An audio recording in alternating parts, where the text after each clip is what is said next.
NASA just released this photo from the Hubble Space Telescope, and in it, we witnessed something.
I just realised I'm out of secrets. I've started the stream. I'm not actually quite ready yet, so I've got to go and get myself a glass ready for a drink later, and then I'll be ready to jump into multiplayer.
Okay, ready to go.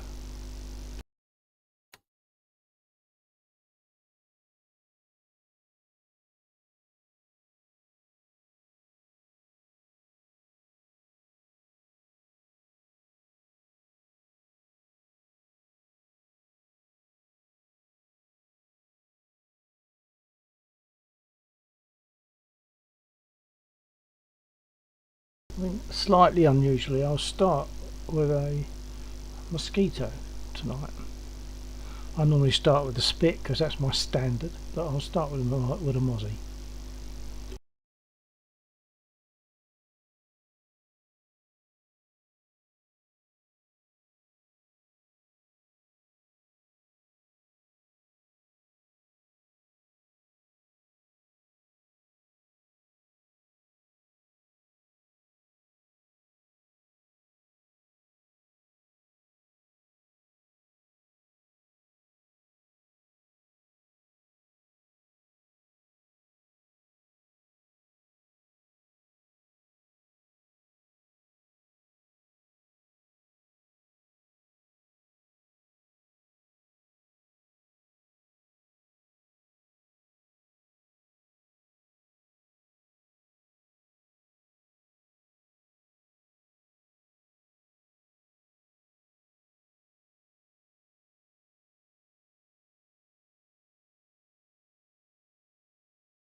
Now, the frame rate is still pretty low.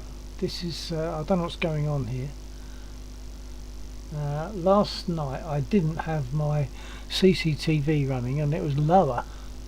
I've got it running at the moment. I'm going to close that. We'll see if that makes much difference to the frame rate, but I don't think it will. Okay, maybe it has. Well, it could just be that the mozzie has finished loading in. Okay.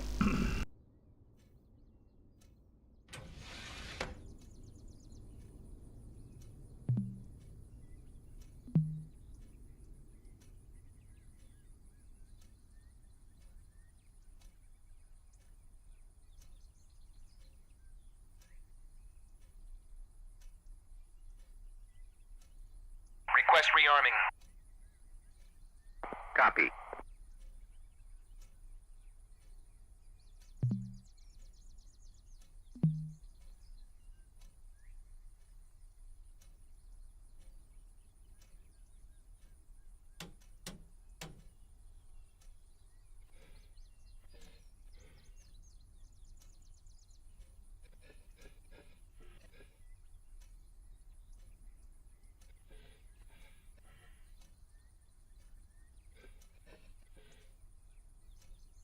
Oh, I haven't put my other switch on. Rearming complete.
Copy.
Montauk.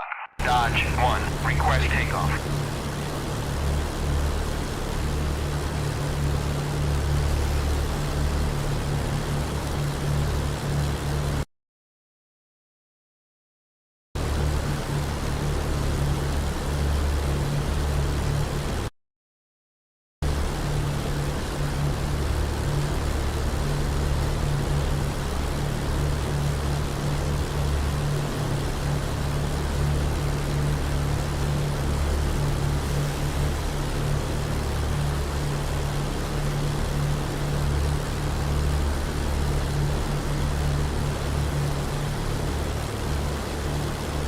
Stitch underscore 945 underscore.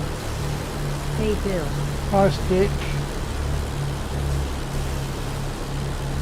Slightly unusual Sunday night fly. It's Monday morning now. In theory.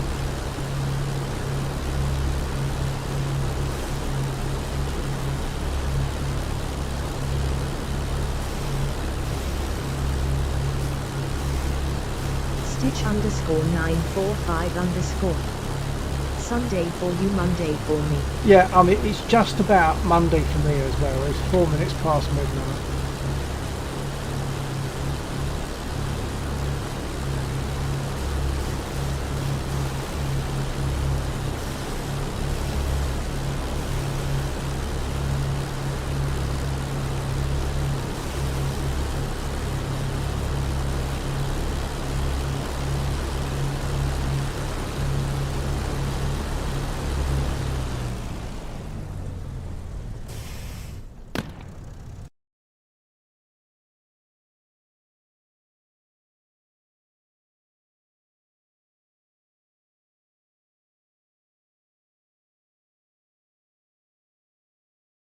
Stitch_945_. I see we're flying something that isn't a Spitfire. That's rather rare. Yeah, yeah. I usually start in a spit regardless, because that's my sort of datum point, if you like. That's my normal. So if there's anything slightly amiss, that will tell me. But no, I thought I'd jump straight into Mozzie tonight. In theory, I mean, really, to be honest, I'm only likely to be flying one of three: the Spit, the Mozzie, or the A10. Because when I did my upgrade from Windows 10 to 11, because I also had to change the drive, which was then going to include DCS. I had to reinstall DCS, and there were various settings that I lost. So to get into another aircraft, I would need probably to go through a number of settings on the controls screen. So just it's not just being lazy, it's also a case of it'll be quite boring for the viewer.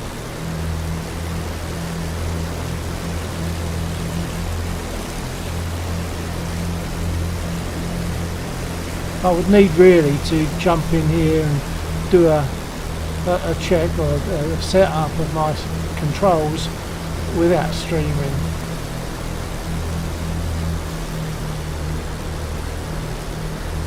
As with many things, I just can't be bothered.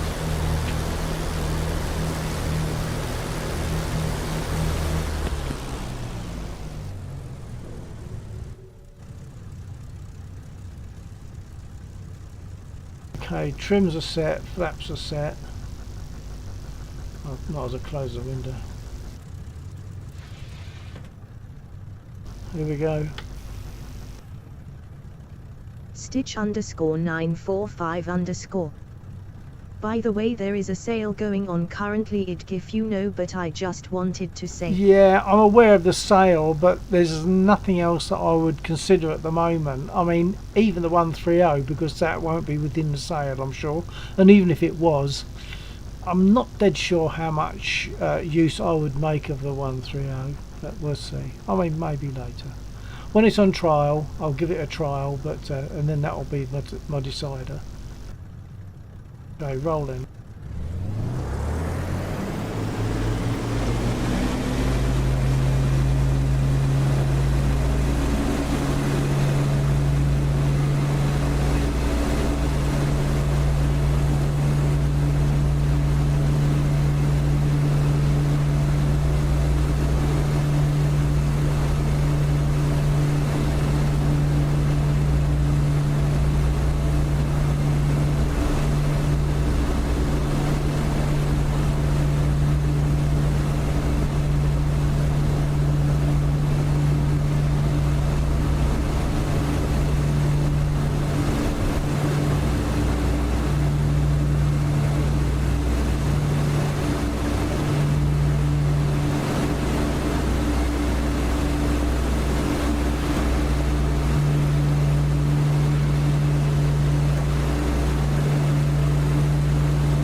currently waiting for Christmas to get my hair tracking fixed. VC something on the main board broke, but after that I'm looking to get the A10 or at least test fly it.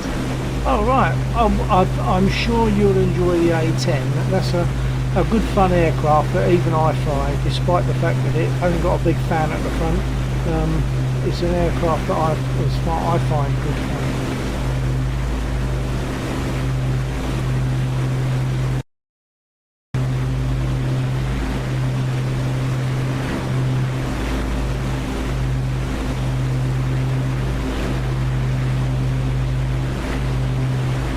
We're going to give Lexor a buzz. He's in an A10.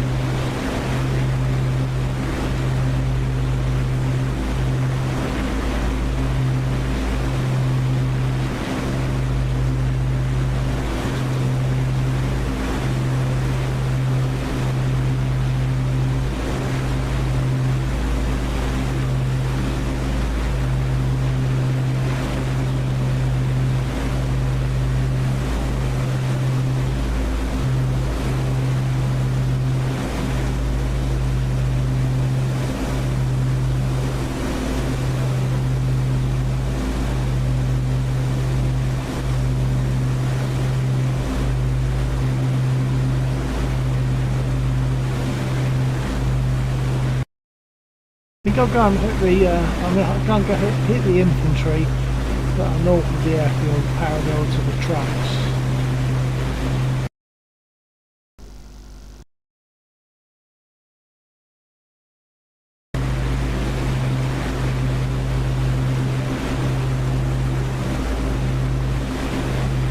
Check.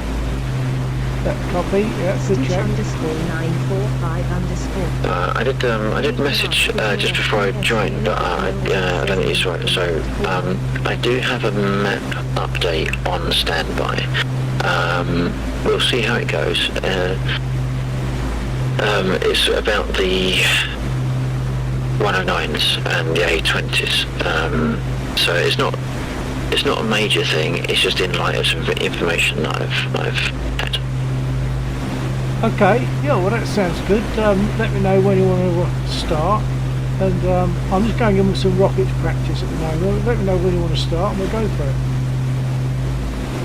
Yeah, I was thinking, don't need to necessarily need to do it straight away. It's only if it becomes a problem with the aircraft. If it does, then we can update it, and if it doesn't, then we might as well just run as is. Yep, copy that.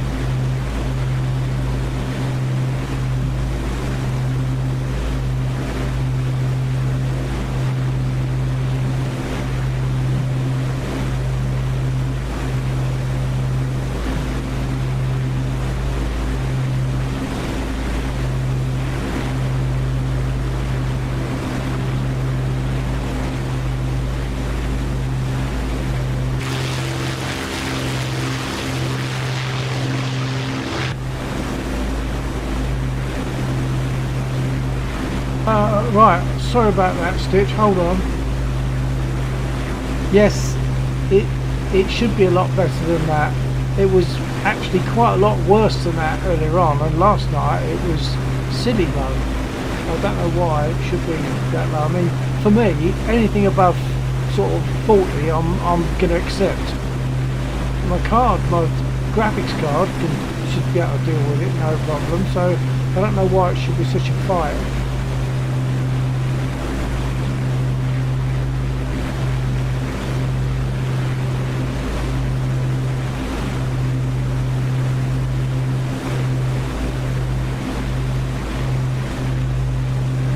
Go in and hit those trucks, but I'm sure there's enough infantry to hit me still.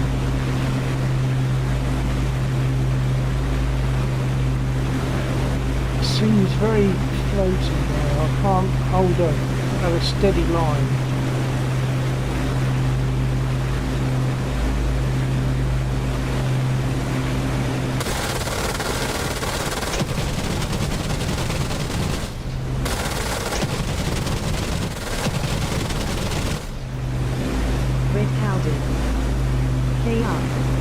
Hey Red, hello. 945_. Well, those are some decent FPS, but I feel like the game might be a slideshow whenever you get near AC-130. Oh, that is absolutely true. Yeah, it is. It slows right down near Charlie 130, definitely. That was a better run with the guns than I thought it was.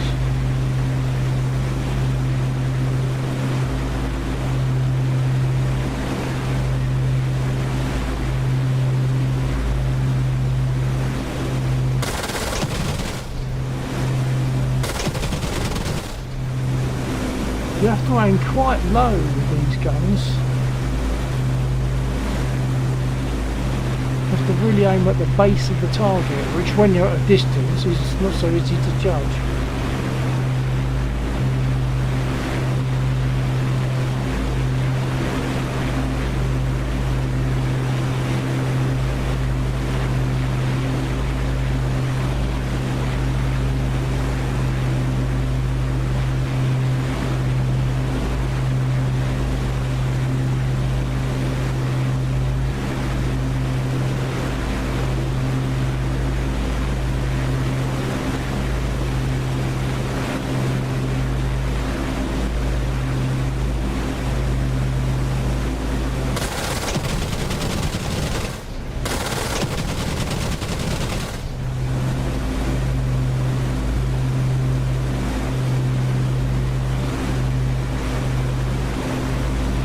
Yeah, my FPS, Stitch, my FPS last night was dropping down to below 10 on occasion, and I've no idea why.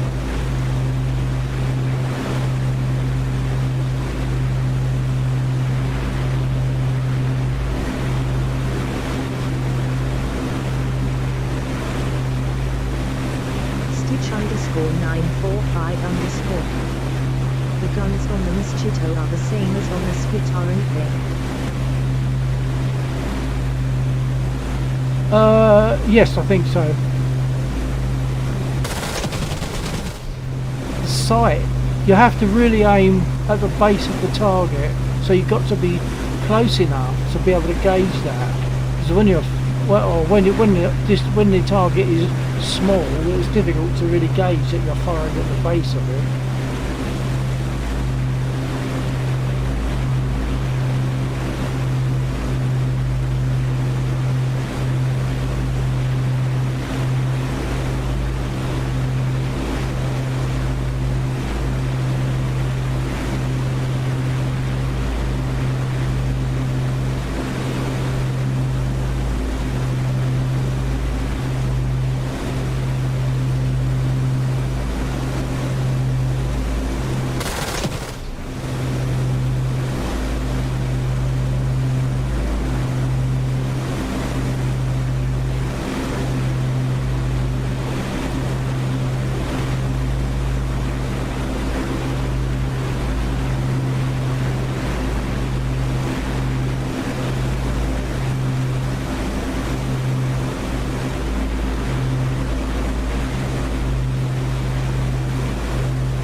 Stitch_945_. Open, I just googled how you write mosquito and who will take you next to Yeah, well, I don't think it's that important from our point of view. Certainly know what you mean.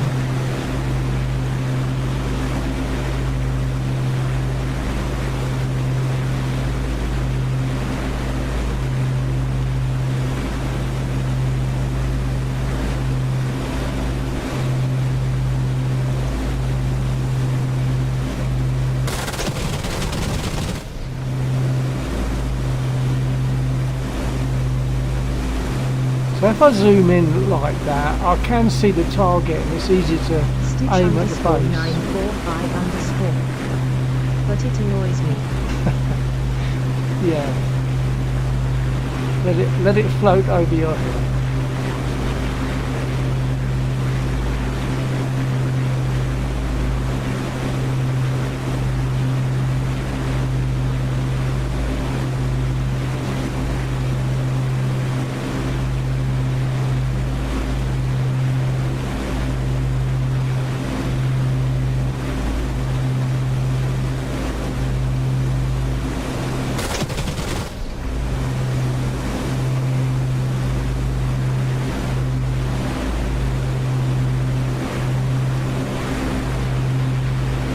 there's just 2 trucks left.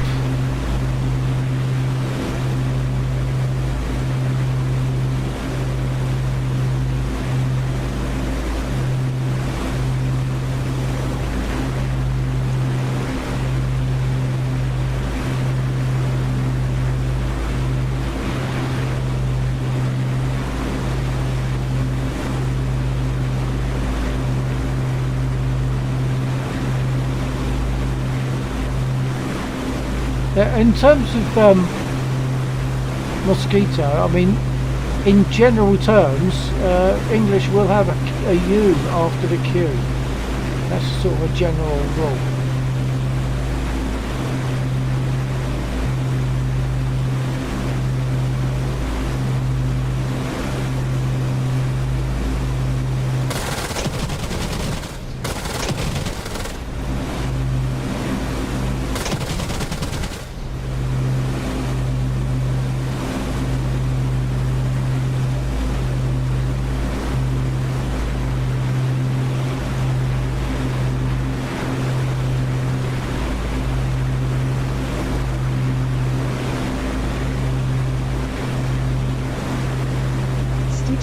_945_. But why is it there nobody speaks it out, or at least I don't hear it? Well, I don't know that you can. It's just a Q and a U go together to make the sound. I suppose, yeah, just a Q would be more like the sound of a K, but QU is more like KW. Correct. Looks like they're all gone. I'm not seeing any live targets. I'll go for a landing. Red Cowden. Building full of good honest British meat. Yeah, that seems to have worked. I've expended 8 rockets to get rid of the infantry that are quite dangerous down there, and then took all, I believe, all of the trucks with the bullets.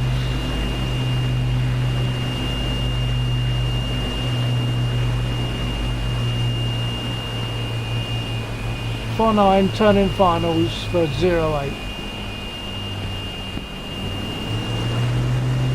Roger.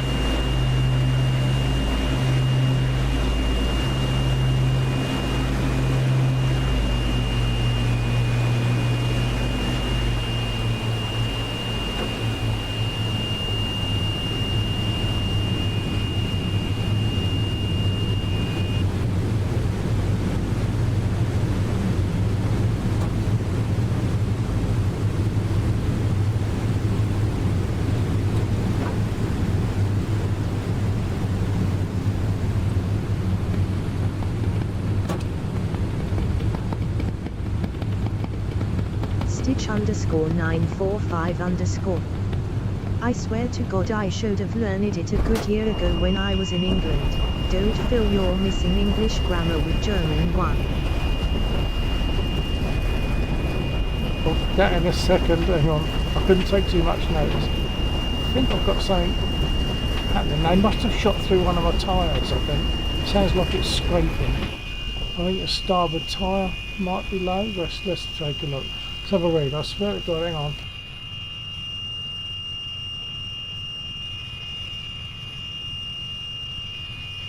Don't fill your missing English grammar with German. Yeah, because I believe in German pretty much every letter is pronounced in some way, isn't it? If I remember right. And one of my gear legs has not come down properly.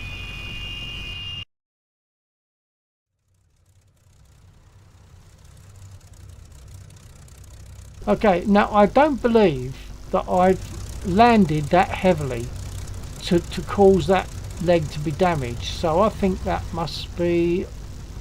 No, I can't claim that. There's no bullet holes. So I was going to say it must be damage. Although there is damage to the back of the engine and maybe, I don't know how the linkages work. And there's some damage at the front there Red on Cowden. both engines. Is that a full fidelity cockpit? full fidelity. Do you mean is it fully clickable and does it all work? I believe so. But I'm going to have to get repaired, so I'll cut the engines and do that.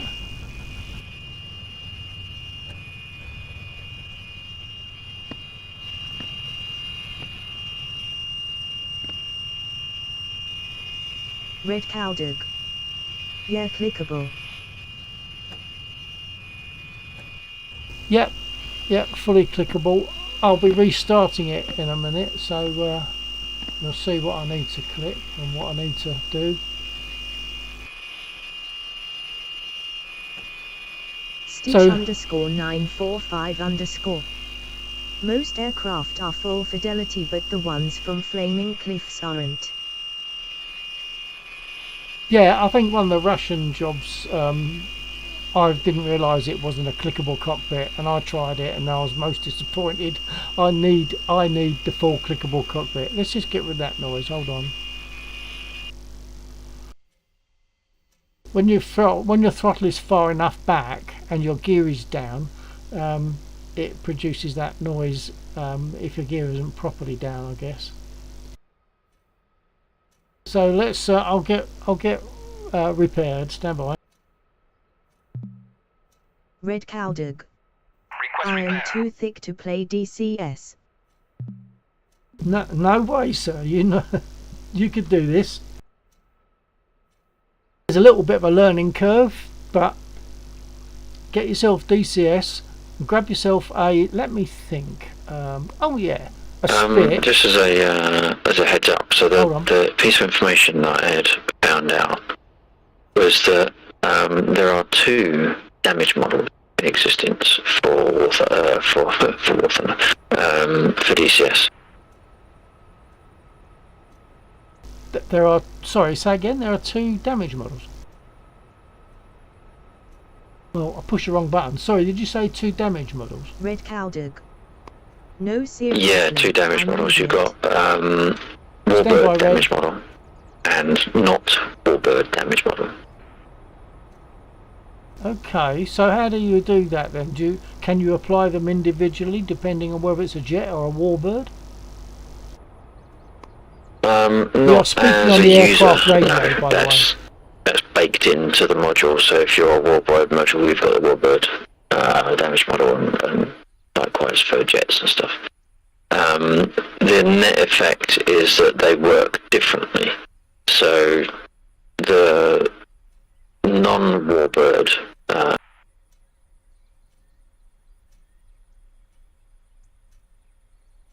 Not sure if you fell off your key or you stopped transmitting.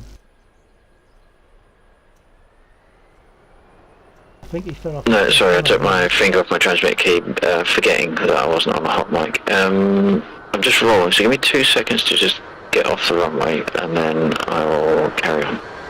Copy that. If you're going west to east, oh no, you're going east to west. All right, you're going west to east. I was going to tell you where I am. Yeah, I just tried. Su-27 or some FC3 plane and learn the basics. It's quite simple, really. And Red, in my opinion, grab yourself a spit. I'll get you in the air. It's a bit tricky to start with, but with a few little hints and tips, you can do it. Note my immediate push onto the Warbirds.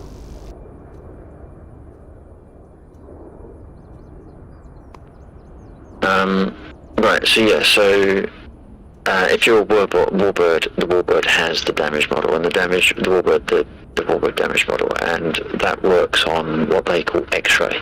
So there are struts and there are components, and it's more about fragmentation.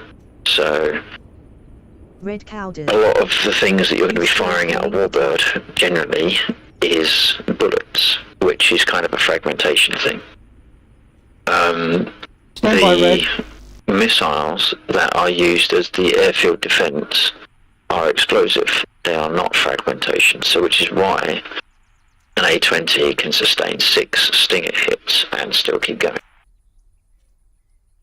Oh, okay. All right. So, so what's the takeaway from that? Does that mean that you need to go in and do stuff to make those two damage models work properly? No, there's nothing I can do to alter the damage model. All I can do is change the things that are firing at them. So basically the warbird damage model does not work very well with more modern weapons, as we have seen.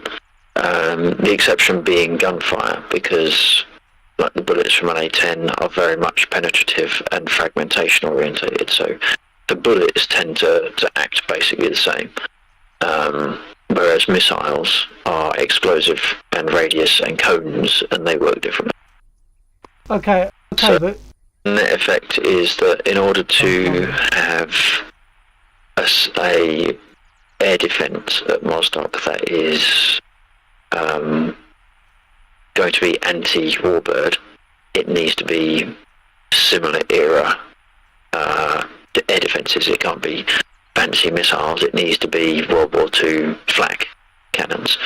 So the map update that I've got in the wings, so to speak, just adds in 6 80mm flak. hope that flak answers your boxes, question there, Steve. on the Mosdoc airfield, so that Red, when I'll come back in a the minute. warbirds come in, the red warbirds come in, they're more likely to be taken down a lot more effectively than firing missiles that do nothing. Okay, well, when you want to do that, I mean, I'm happy to do that anytime you want. You can do it now if you like. I'm down, Red although you're Cowdeck. up, aren't you? No worries. Yeah, so we can sort whilst the warbirds aren't coming in and causing us any problem, it's a needless restart. So we might as well just make use of the server, and then if they do end up respawning and coming in, then we'll just kick it over then.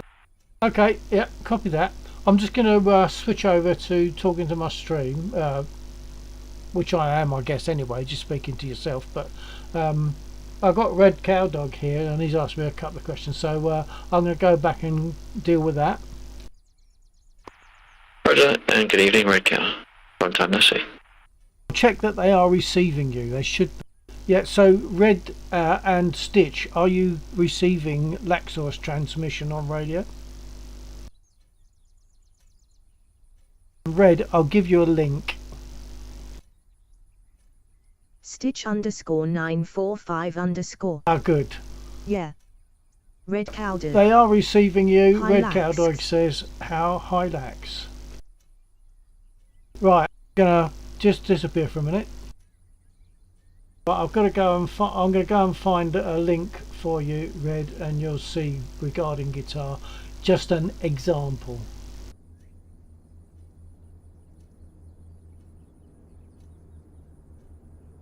Stand by.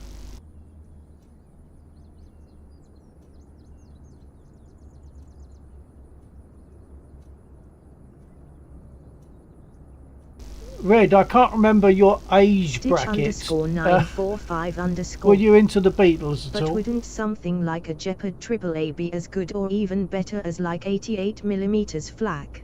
You'd need to speak to Laxer about that one, Stitch. He's streaming at the moment, so if you want to visit his stream and ask him that question.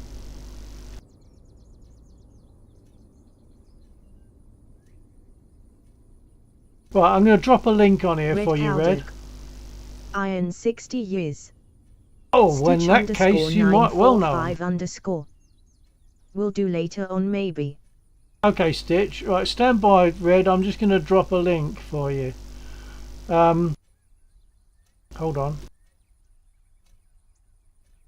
This is something that I put together December of last year, but on my YouTube channel there's a number of musical interludes there, Red stuff that I've Cowdog. recorded. Alright, try this.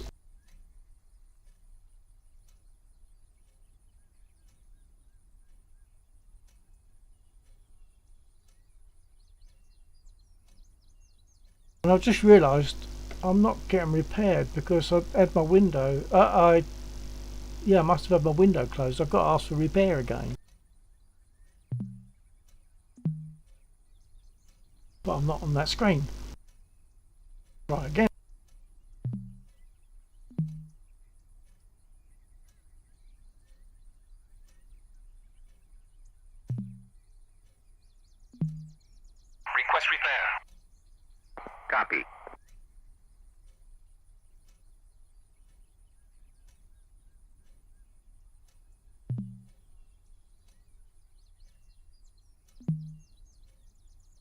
I might as well get rearmed if I haven't got damage that prevents that.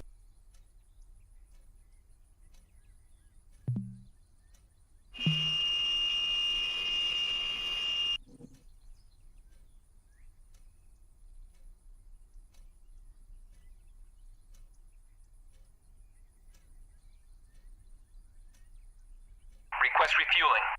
Stitch _ 945 _ I'm gonna go over to Lax's stream. Maybe I will come over later again, but for now it's see you next time. Okay, Stitch, yeah, thanks for being there. Catch you whenever next time is. Take care, mate. TTFN.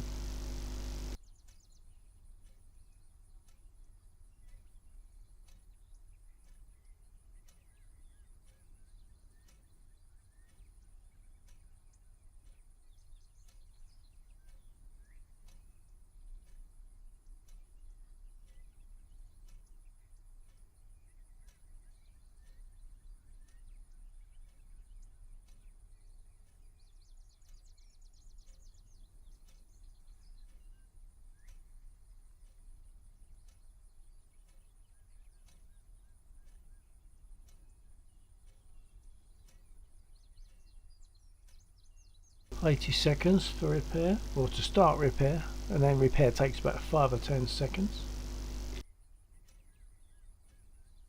I can't remember if he said they're rearming me.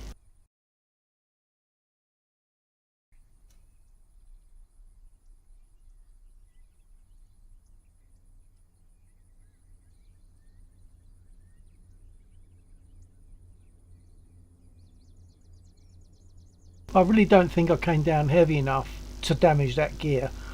It must be something to do with the damage that we're seeing. Hang on. The damage we're seeing here, maybe that impacted on the gear, or even there's some damage at the back. I suspect it's not that though.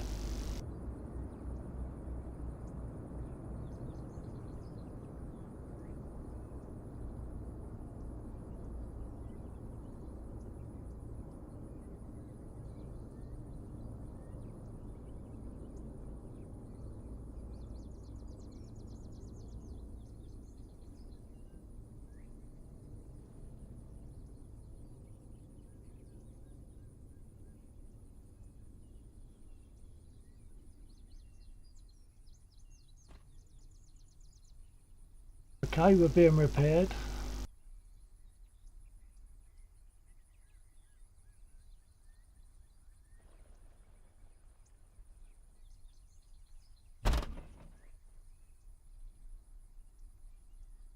Oh good. Except of course, look, they've left the door. They always leave that door open. Can't remember to close that.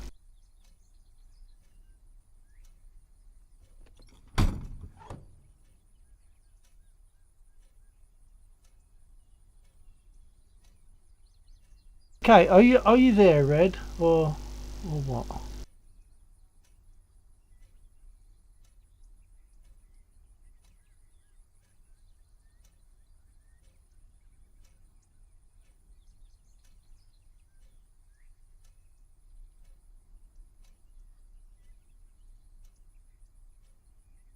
It's possible Red's gone off to my YouTube channel, in which case he won't necessarily be seeing the stream at the moment and hearing me.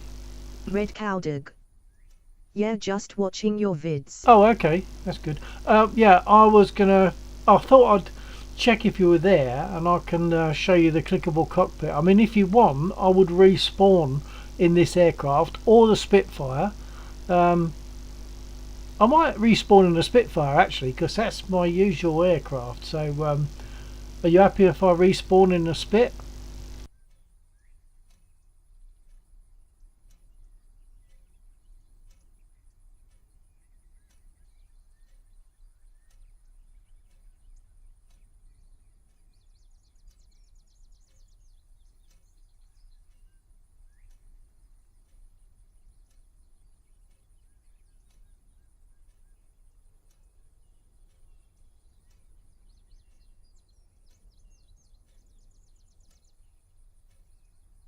Red Cowdog. Cool vids. and respawn in whatever you want. Okay, well, for simplicity, I'll spawn in a Spit, and you can see the simple startup for the Spit. There's more to do in this aircraft for startup, but might as well just start simple. Why not? And I like the Spit. I'm always happy to fly the Spit.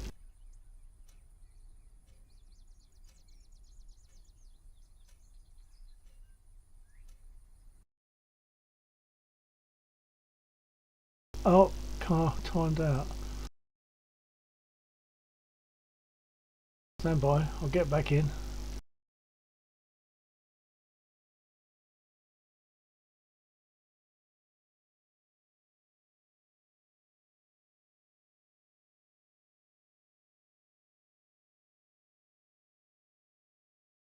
Well, now I'll spawn in a Spit and you'll see the startup for that.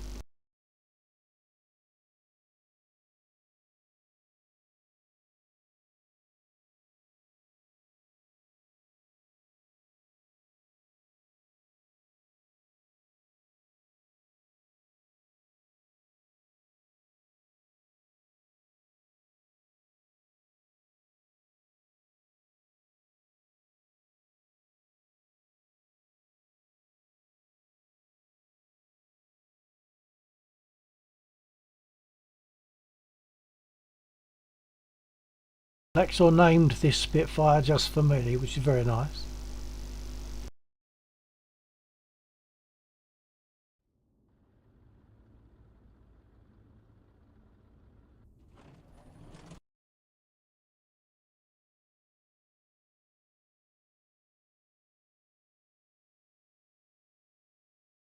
I really think you'd enjoy this, Red. I really think you would. So, mind you, you need the gear. I'm not sure what you use. Are you keyboard and mouse, or do you use stick and throttle and rudder pedals and track IR and stuff, or head tracking?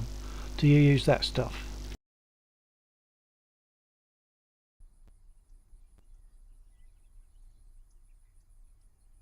I'm going to get armed before I do much else. I'll put a radio on because we speak via radio.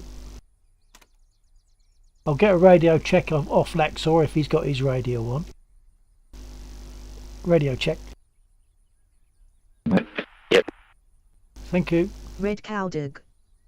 I have stick and head tracking. Excellent. If you've got rudder pedals, not that that's so important, but if you've got those, I think it's also makes it a bit more authentic.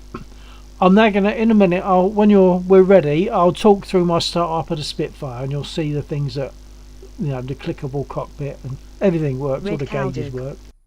No. I forgot what the question was, Red. What did I just ask you? I'm terrible. When I start doing stuff, I don't retain the things that I've just said. What did I ask you? What was your no to?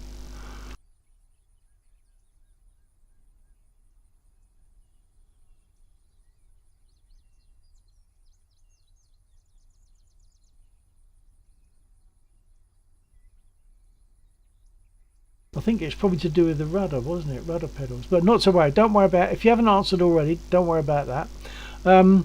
Okay, I'm gonna get loaded because at the mission at the moment, as it stands, Lexor has set it so that we have to arm before we take off, because otherwise we've got no bullets. So first thing to do actually on the Spitfire, on any of the aircraft, is to make sure your brake is on.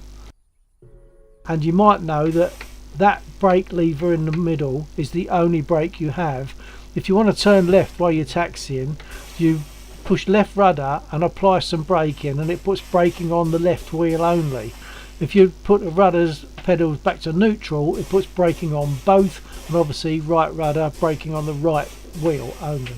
So that's but brake fully on for start up, otherwise she'll roll forward. Right, so Red brake is Cowdog. fully on. I am physically unable to use rudder pedals. Oh, I get you. Okay. Oh, well, that's a pity, but I'm sure you obviously get by very well without that, so that's good. Right, prop pitch fully fine. Brake on, prop pitch fully fine. I'm going to nudge the throttle forward because there's a little switch. It's very difficult to see just under there, that when you nudge the throttle forward, it flicks that switch and puts your power on so that you can see your status of your gear. So now it shows you the gear is down, which I do anyway. Right, so I'm gonna put my panel lights on. Don't necessarily need to, but I think sometimes it helps.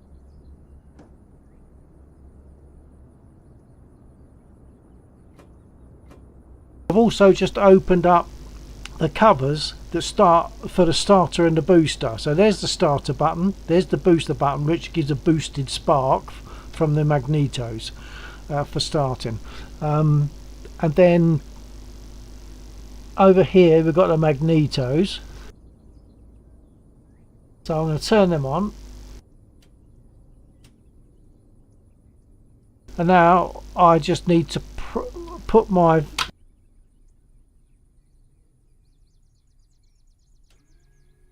no, I can't hear it, but it can. With the volume up sufficiently, you can hear the pump, the electric pump. And then I'll throw another switch down here on my throttle unit that will open up the fuel cock. So magnetos are on, fuel cock is open, brake is on, prop pitch is fully fine. I'll pump the primer. I'll give it 4 pumps. Unlock it.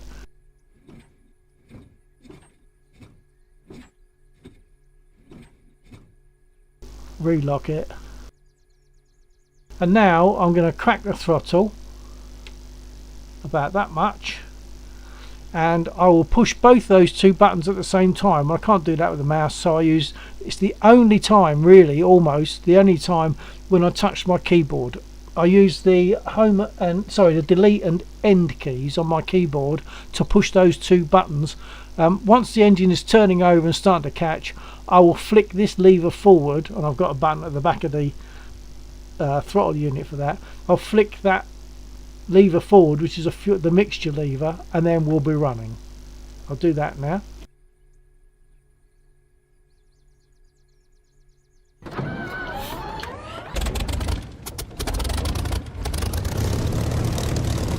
Now if I hadn't had the brake on, she would have been nudging forward.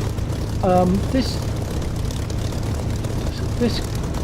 livery looks too dark. Did I rearm? I don't think I did. I'll do it anyway. I'm using voice attack, so I'm just going to say the word bullets, which I've primed or programmed, so that when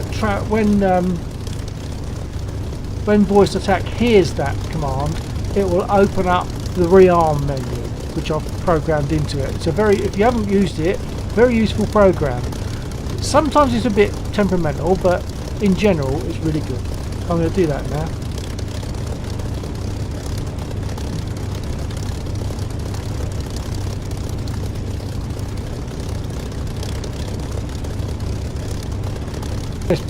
It's being temperamental now. Hold on, let me try again. 124 check. Yeah, copy. Okay, just checking. I heard a muffled voice. But might have been like a partial transfer. It was an accidental key press. Gotcha.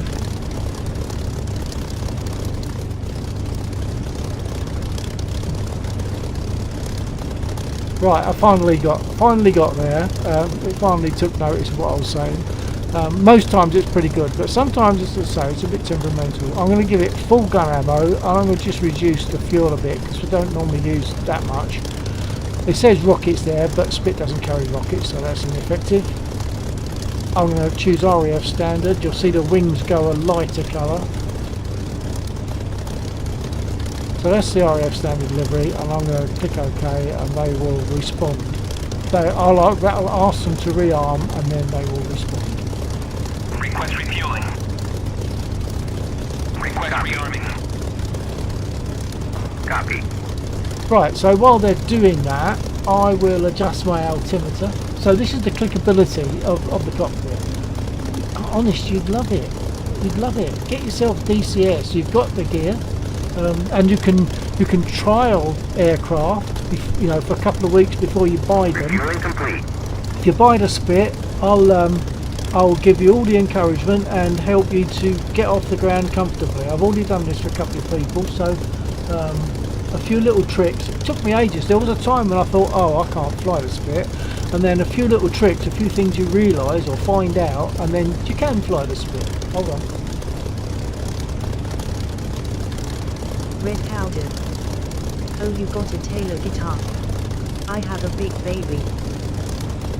I don't know the big baby, but I'm pretty stupid, really. You say you're stupid with things like DCS. You're not. But I am pretty stupid with guitars. I mean, I know the obvious ones. I don't know the big baby. What make is that? Or is that the make? Red Also, Cowden. just recently bought myself an American Fender. Bolt on the neck, right? So big baby, is that solid or acoustic? I don't know. Red Cowden. Made by Taylor. Oh, okay, it's a Taylor. Well, we're both in the Taylor Club, so that's nice.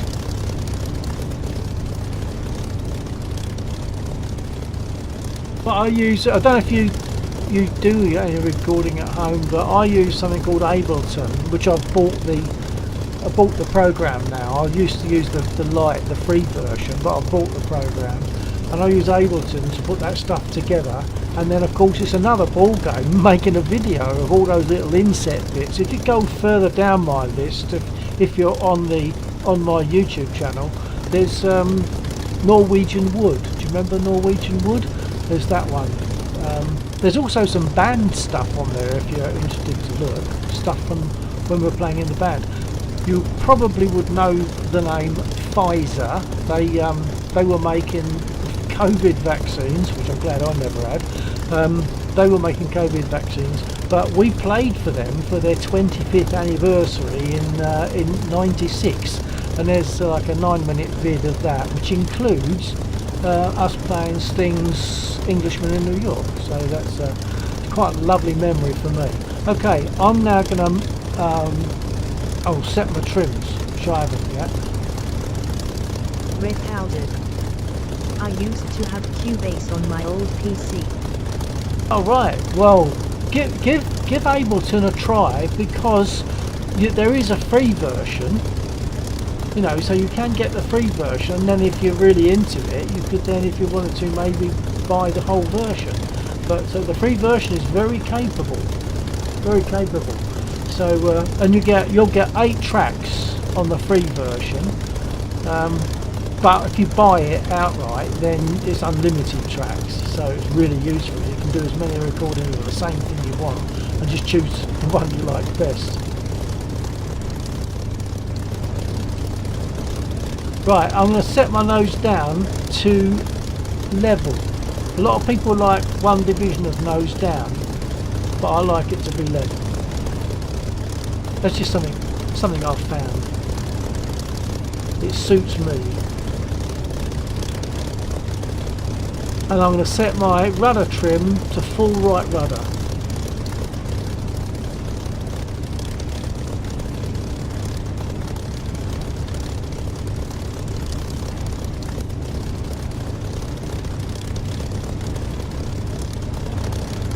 Okay, so I've set my trims, I've set my altimeter, we're good to go I think. I'm going to throttle up and taxi at about 1500 revs.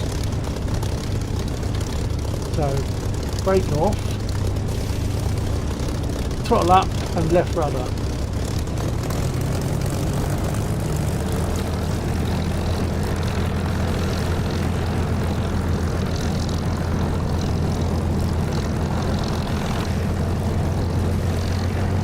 Have I tempted you in any way to get into DCS, Red?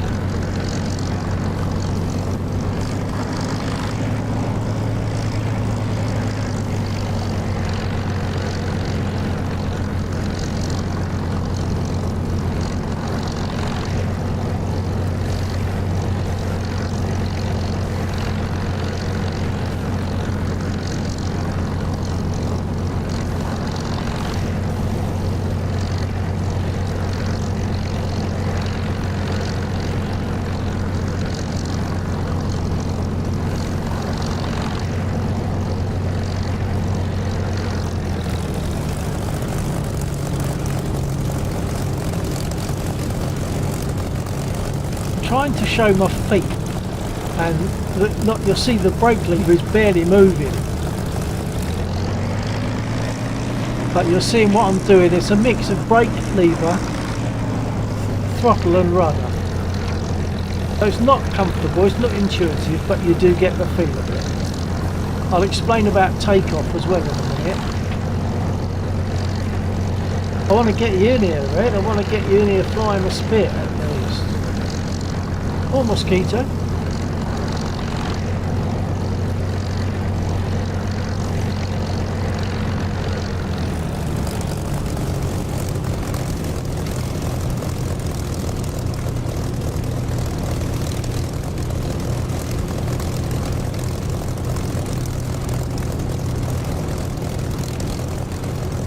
And of course, if you have to go at some point, Red, you will let me know, won't you, so that I'm not talking to myself and feeling silly.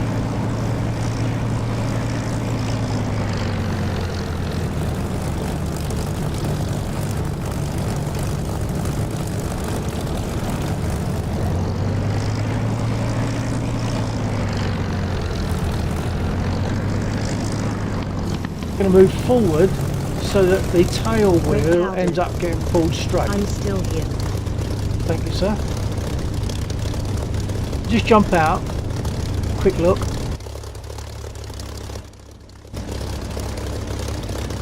So you'll see the tail wheel is now straight, whereas it would have been bent when I first made my turn onto the runway. It would have stayed slightly to one side, but going forward pulls that tail wheel forward. Now you can see that I'm not pointed directly down the runway yet, so I'm going to make a quick adjustment to that. I'll put my lights on, my nav lights on. You'll see the wingtip lights come on. And actually there's something else I'll explain. There's two things I want to explain to you, Ed, about this. First is a question. Can you guess what these are? These blobs. Can you guess what these blobs are all about? And I'll show you something about the lighting. If I had set these switches like this, both upwards, they are now in what's called Morse code mode, and that is Morse code. Well, I've mapped that to the M, so if I jump out,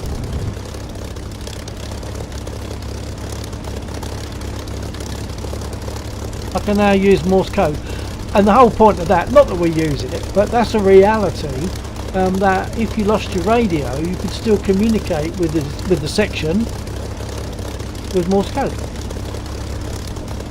To quote Michael Caine, not a lot of people know that. Right, I'm going to straighten up a bit.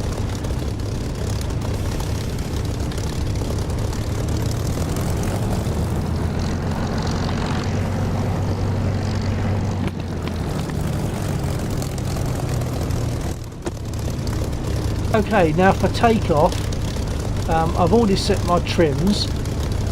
It's going to be stick back, full right aileron and throttle up. As I'm throttling up, I'm going to move up to about 8 or so, maybe 12 boost on the, so that's the throttle basically. And I'll be dancing on the rudder pedals to keep it straight. As we hurt along the runway. As I'm pushing the throttle forward, I'll almost all at the same time in the same way be letting the stick come back to its normal position. By that time we'll be up to about 80, 90, well say 90 miles an hour. I will then rotate, not an awful lot, just a bit. When she lifts off, it's gear up straight away, and then I'll start adjusting my trims. I'll adjust my trim flight, I'll adjust my trim to one division of nose up, and I'll put my rudder trim back so that the double D of the word rudder, it's very difficult to get my head in the right place, the double D is at 12 o'clock. So that's what I'll be doing. So that's very roughly. I won't be able to explain that so easily while I'm doing it, so that's the explanation that hopefully you'll remember. I'm going to zoom in a bit, because I think that view is too far back. You could probably touch your nose on these gauges, so I think the original view I think that's too far back, and I think this is more like what you would actually get. That's what I think. And as I've said, we're using the aircraft radio to speak to each other. So that's, when you hear Laxor, you'll hear his voice as if he's speaking on a radio. You'll hear my voice as if I'm speaking to you on Discord. But his viewers will hear my voice as if it's on the radio. Right, so if you can remember what I said, I've got to take the brake. The brake should be on. That's the way it should. That's what I didn't do, and it should have. I've set my trims good to go. No flaps for takeoff. So I'm going to take my brake off, throttle up, dance on the rudder pedals. I'll try and show you that. I'm going to reset track IR so you can see it a bit better, hopefully.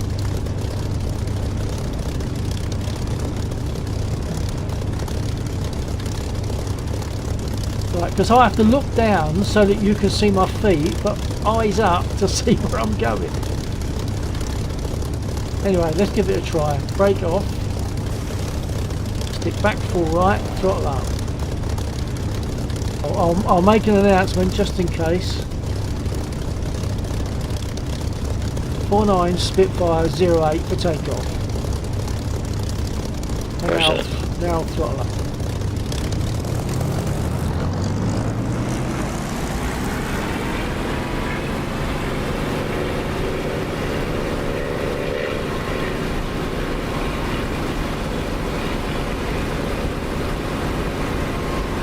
Rotate. Here. Adjust my trims.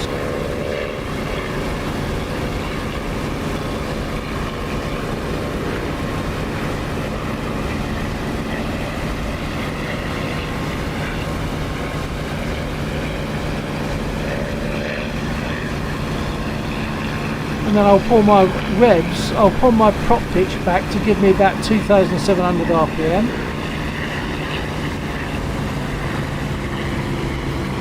And I'll pull my boost back to give about 7 or 8. And apparently a spit will run all day like that. Again? Are you airborne? Roger, I'm airborne then. Roger.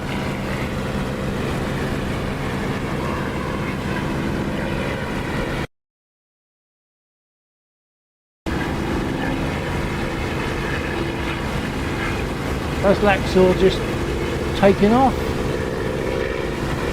or landing. It's just landing.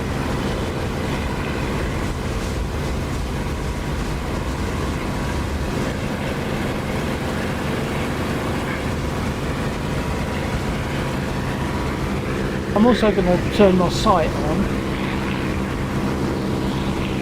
and make my guns ready.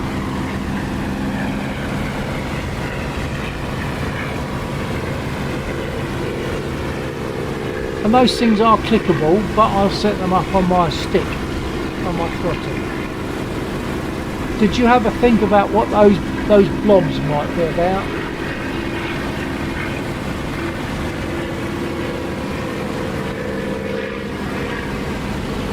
I'll close my canopy.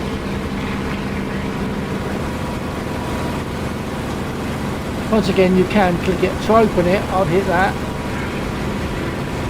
To close it, I've got to rather than try and look round, because it's unrealistic. In reality, I'll just reach my hand up behind me and I'd feel for it, and I can't do that in this, so I've got a lever. I'll use my lever there to close the canopy.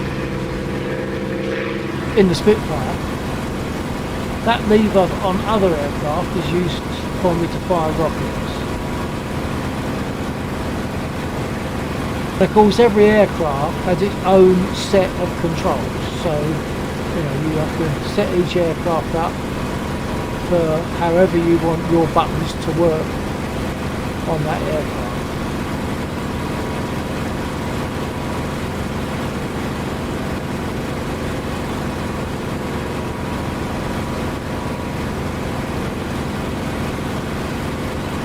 I'm just going to make a turn.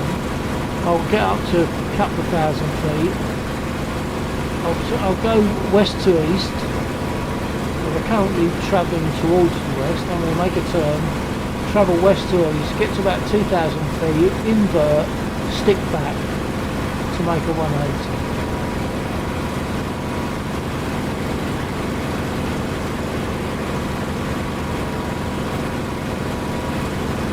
Okay, we're over 2,000 feet.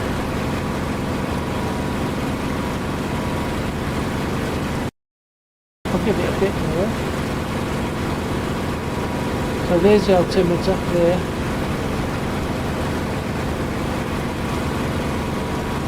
Okay, that'll do. Let's level off and I'll invert and then stick back to make a turn.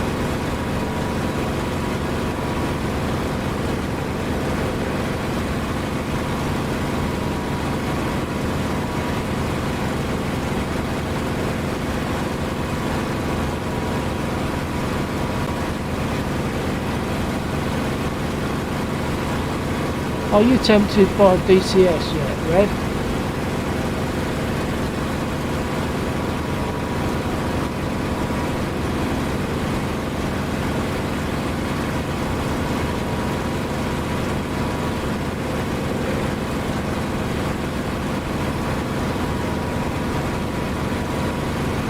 South of the airfield there's a bridge, and on that bridge there are some BTRs.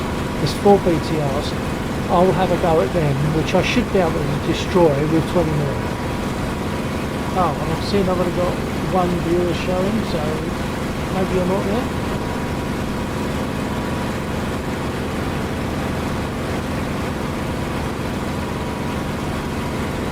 There's the 4 BTRs on the road,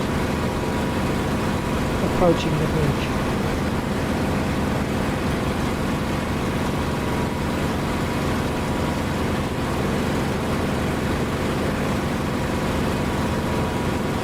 Okay, I'll go in with cannon. So 20mm should deal with them. Very often I can get at least 2, maybe 3, sometimes 4. Sometimes all 4. There's also going to be stuff shooting at me. So there'll be danger that I will go down.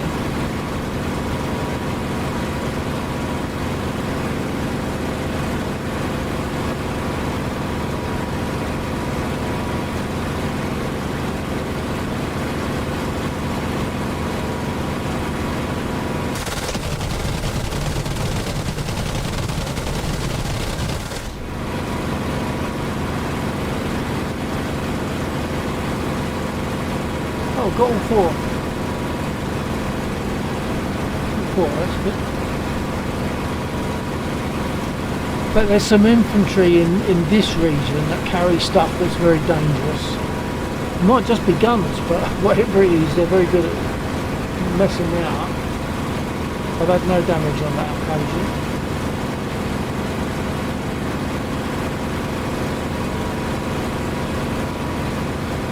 What are your flight plans, so to speak? I've just been beating up the BTRs on the bridge. I've just got all 4. Quite happy with that. So I could now RTB if you wanted to do stuff.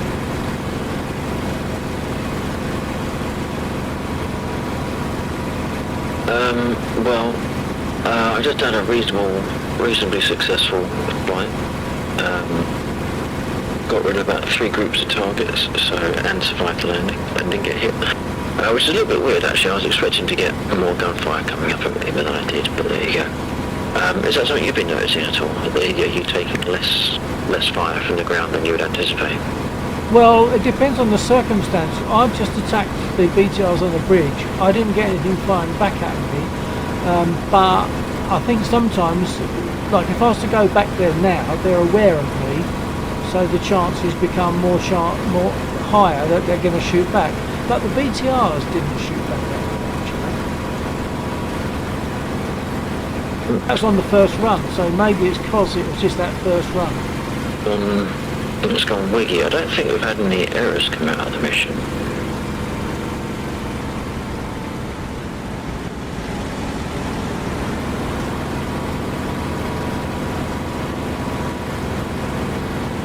So did you want me to do anything specific?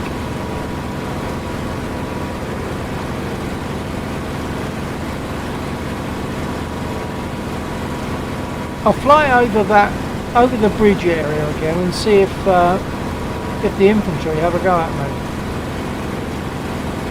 Because now I think about it, I'm not sure that I took damage. Yeah, perhaps I did when I had a go at the others north, where you got the infantry and the trucks parallel to each other. I'm not sure if I got fired out there.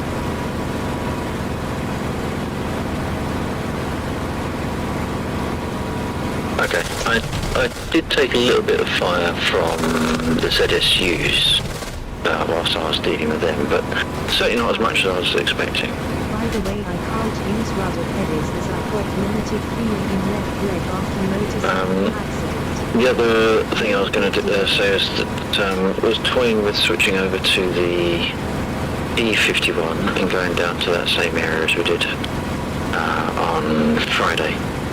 If you wanted to do that. Okay, yeah. I don't know whether to stick with a spit or go with a P51 because that'd have rockets. Not that I've started the P51 up for a long time, and thinking about it, I may well have lost mappings on that one, so now I'll stick with the spit for now. Well, the spit or the Mozzie.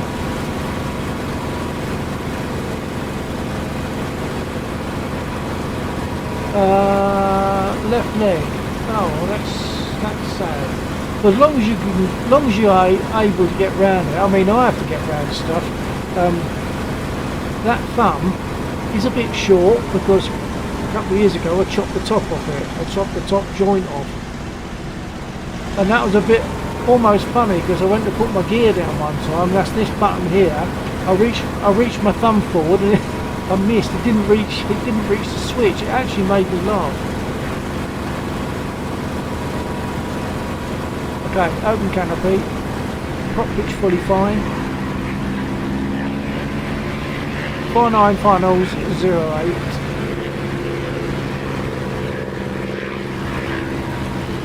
Because I'm going to get rearmed, ready to go down to a different area with laps on.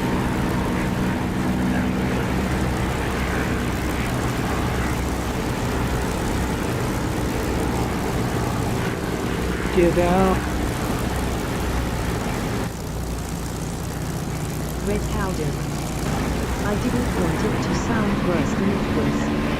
If you see what I mean. Yeah, no, I get it, I understand. I say, I have a similar thing with the thumb issue. Forgot to put the flaps down.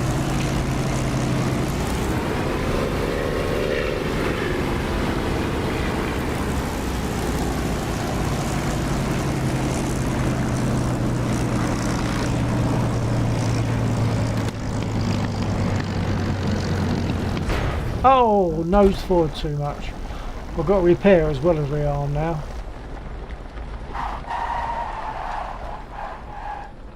Just busted me prop on the tarmac, so I've got to repair and then rearm. Roger that. Were you going to stick in a Spitfire or were you going to go Mosquito because of the rockets on it? Oh, that's the point. Yeah, perhaps I'll go Mozzie. Yeah, so I'll jump out of this. I won't worry about getting repaired. I'll go to the Mosquito. Actually, then Red can see the start up of the Mozzie if he wants to. Roger.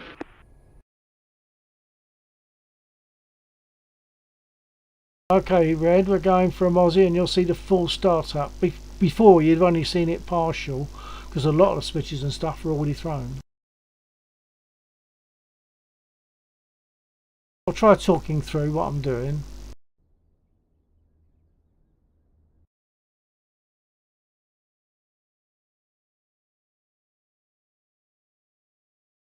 We're going to go down to round about here, perhaps that area. And there is stuff that's quite dangerous down there, so there's every chance we won't come back, but we'll give it a shot.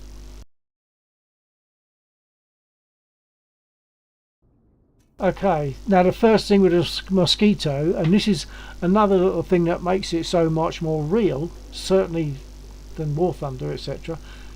I want to ask to get my aircraft armed, so I need to speak to the ground crew. but they can't hear me if I've got the window closed, so I have to open the window. Now I can ask for rearm, or to be armed rather, and once again I'm going to use voice attack. I'll just say the word bullets, and hopefully this time it'll go straight in.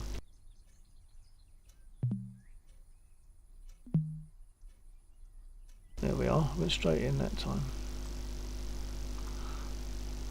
I'm going to put more fuel in because it's a bit of a run down there. In fact, I might go for 100% fuel. I'll choose rockets, although it says they're selected, I've got to reselect them.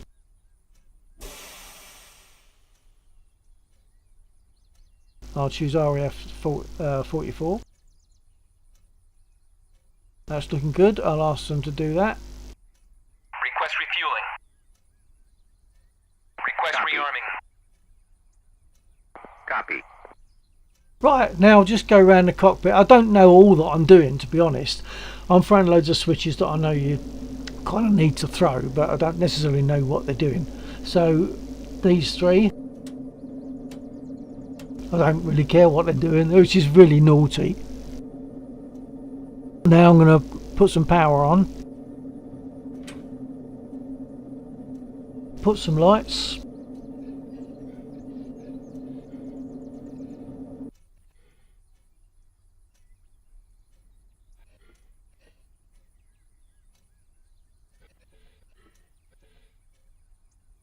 Open the rad flaps.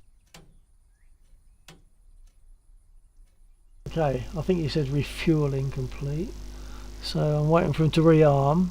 Right, if I was to move off before I was rearmed, they'll be saying, "Hey, what you doing?" So I've got to wait for him to tell me I'm rearmed before I move off. But I haven't even started yet. So I've got to throw a load of switches here. And this last switch, at the moment I'm sitting on the left hand seat. When I want to fire my guns, I'd have to lean across like that to get the gun sight visible. But by throwing this switch, it automatically moves me there. So now I'm going to put the fuel on.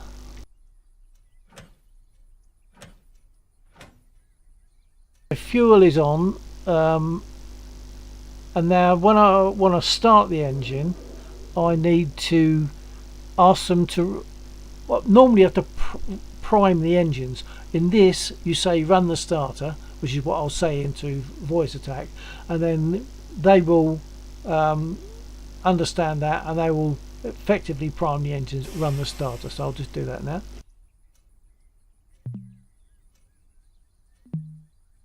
Run the starter. Copy. Okay, so now I can start the engines. I tend to start the port engine first. I'm not sure if this is right. I used to start the starboard engine first, and for some reason I've got a feeling that this is number one, but I'm not sure. I should look that up. Right, so magneto's on for the port engine. Open the covers for the starter and booster. Same as we did on the Spit. And I'm going to press the starter, give it a second or two, let the blades pass, a few blades pass, and then push the booster.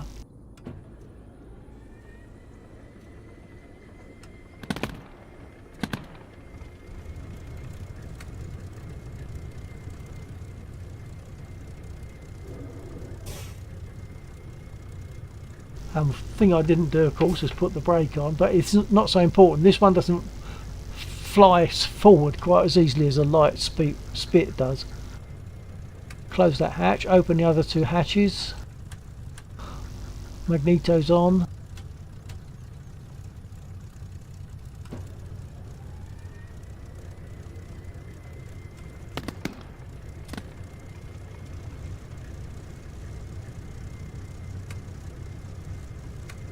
Actually, I'm feeling those engines running because I'm sitting on something called a Sim Shaker 6. It's got 6 transducers in it. It's like a cushion, and so I'm feeling the engines running.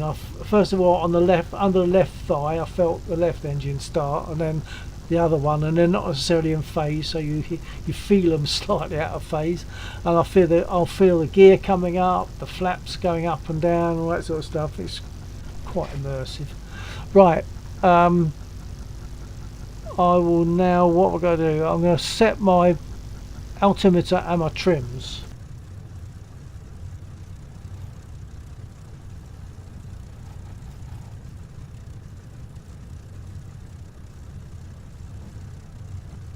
So that's the rudder trim. Nose down, I'll give 2 divisions.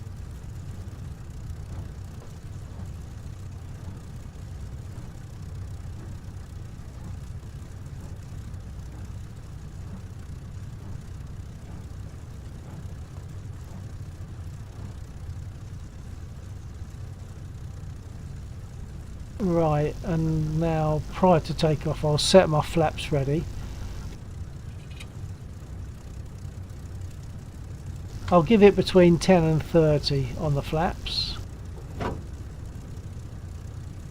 I'm feeling that once again. You might even be hearing it.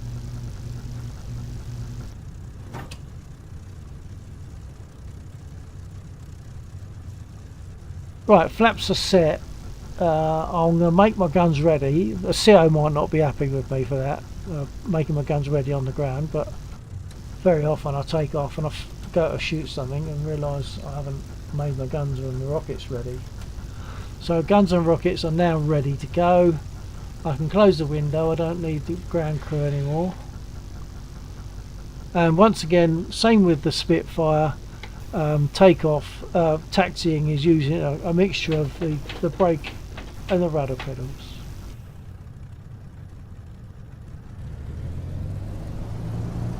So there's my RPM.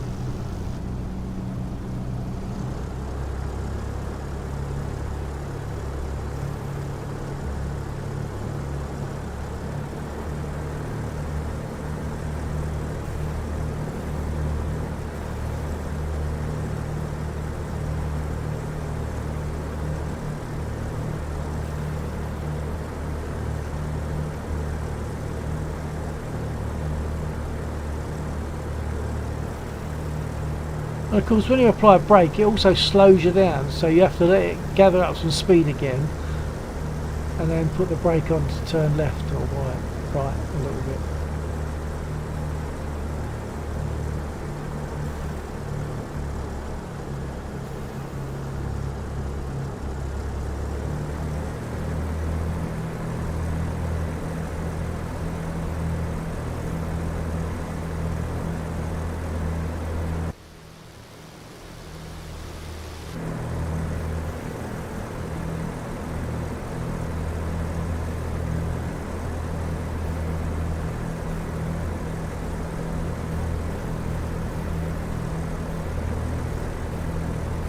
When I want to put my gear up, there's a little latch just there, which I have to operate in a downwards motion, so it rests on the. Can you use split throttle for each engine? Yeah, I probably could, but then it wouldn't be so easy to adjust the prop pitch. So I have one that controls both engines, and the other one controls the prop pitch. I could use that, this lever, this slider for prop pitch, but then I wouldn't have the same braking. Okay.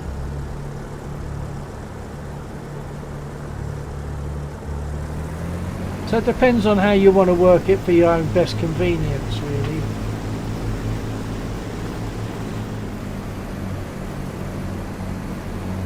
Before I take off, I'll quickly jump onto the controls screen so you can see there's a whole load of stuff for each aircraft, and each aircraft has its own individual settings, which, you know, is awful when you get a new aircraft. You've got to set a load of stuff up, but it means that each aircraft does the right things. And that's one reason where Microsoft Flight Sim 2000 or whatever doesn't work so well, because on a Spitfire you can't set it up that the brake lever works in conjunction with the rudder pedal. You can't do that, so you have to use toe brakes, which of course the Spitfire didn't have. Right, I'll just wait here for a second and jump on the controls screen so you can see. Brake is on.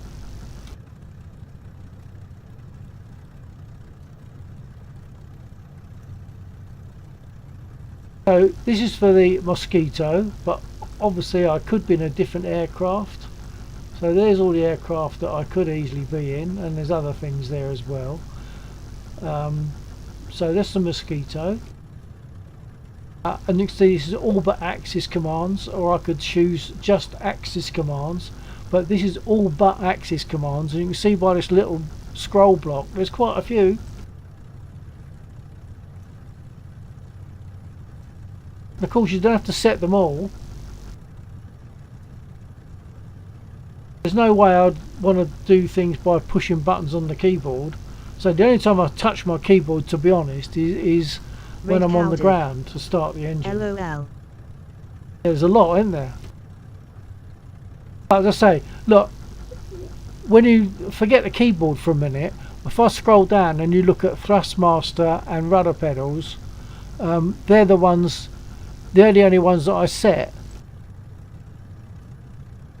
So there we are, we've got some there now for cockpit view, etc. You can set your views up. So most of it is blank, but some of it is, you know, it's essential that you do set it up. Look, there's trim, so that's this POV switch up here I use for left and right, or up and nose trim and rudder trim. Switch you like this lever for the gear.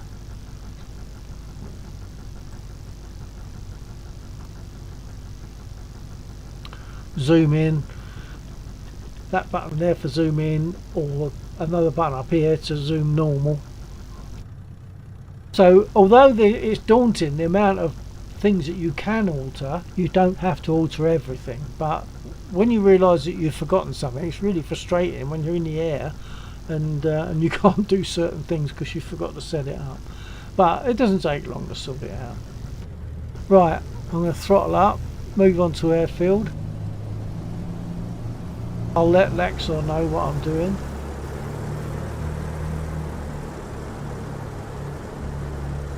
Lexor, hang on. Didn't have the radio on. Right, that needed to be on A, so when I pushed my push to talk, it was only doing the internal. By the way, I could have someone in here with me, but they wouldn't be visible. But Lexor has joined me, and they'll be sitting in the air, and he'll be operating the radio, and it's quite good. Right, so yeah, I'll get Lexor's status and announce that I'm pretty much ready. Lexor, copy your status.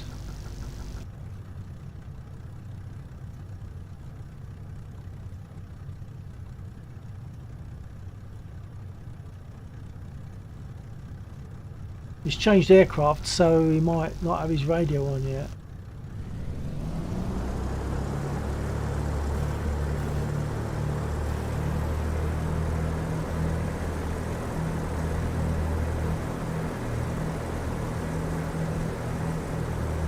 Mazda, Dodge 1, request takeoff. Oh, there's Lexor in his P-51.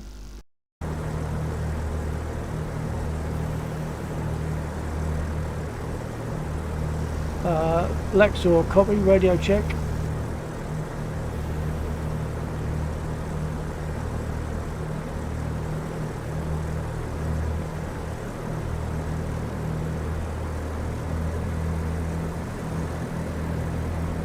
So come on, Red, am I tempting you into DCS yet?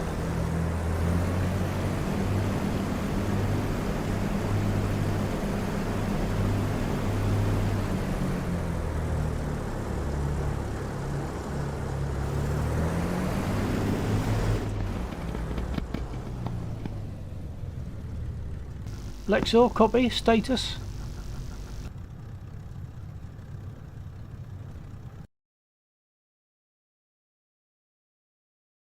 Oh, he's rolling, but he hasn't got his radio on yet.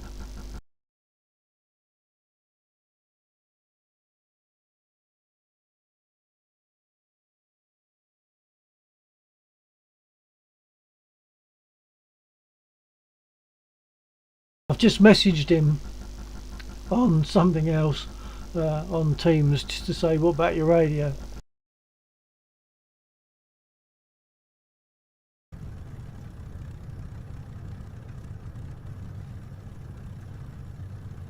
Lexor copy, status.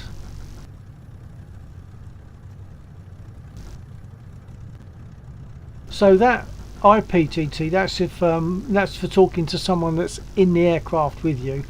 RPTT comes up when you've got your radio turned on, and it will we're transmitting on 124. The channel is 124 hertz.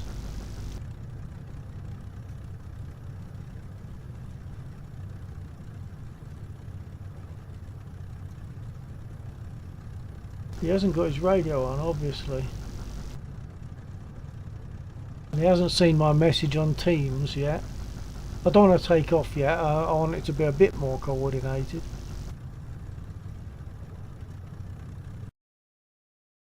He's approaching the runway.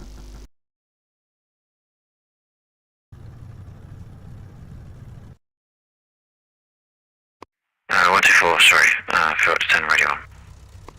Are you ready? Yeah, I figured that you'd forgotten. Yeah, so your status is, I was asking your status, but you're about to join the runway, aren't you? Yeah, I just see you at the end there. Okay, well, if you want to jump in front, you'll need less of a run up to take off, so you can go ahead. I'll sit and hold. I don't mind whatever you want. I just need to find where my... I downloaded magnetic compass DCS is. onto my old PC and it had a fit when it tried to run it.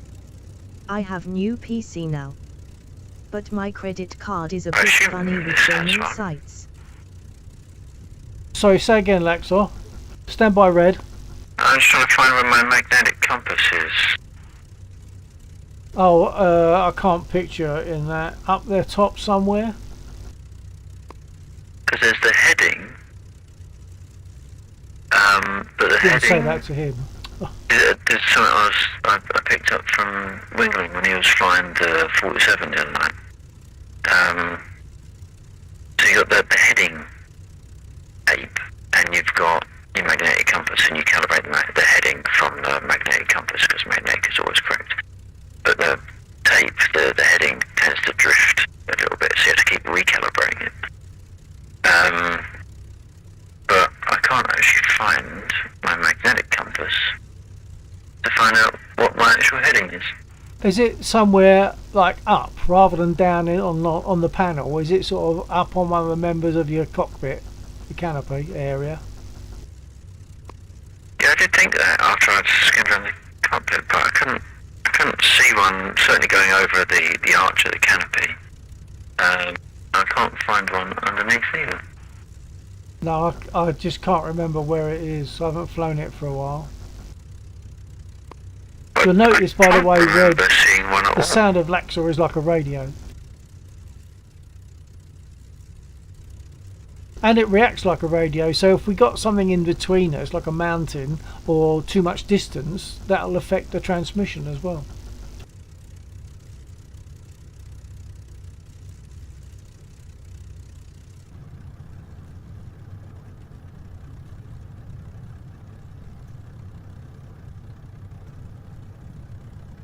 So when I take off, as opposed to a Spitfire, where you're using the stick and you're dancing on the pedals, I'll be using the brake on this. I've got it set, oh no, I haven't set all yet. I've got to set my aileron trim. First division of right aileron. I'll be dancing on the pedals, but I'll be using the brake, so that as I'm dancing on the pedals, instead of the rudder making the effect, which at low speed it won't have much if any effect, it's the brake that's making the change of direction to keep me straight. Eventually I'll be able to take the brake right off completely, go to stick and use the rudder, which will then have authority because of the speed.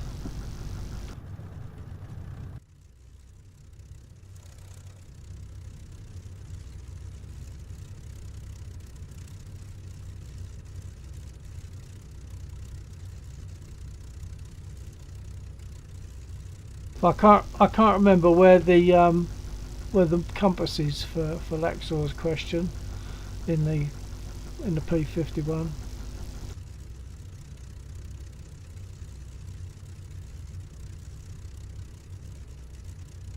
Right, downloaded DCS old PC and how to fit. Yeah, yeah. You want a reasonable graphics card and a reasonable CPU and about 16 or more gig of RAM. They say you can do it with 8, and I used to have 8, but obviously it's going to be better. I've got 32 now, and that's better.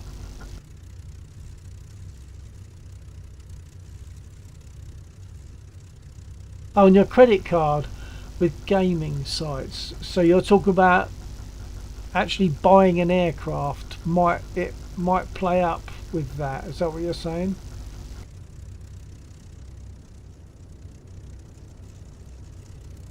And forgive me, Red, but I can't remember where you are on the planet. Whereabouts? What country are you in?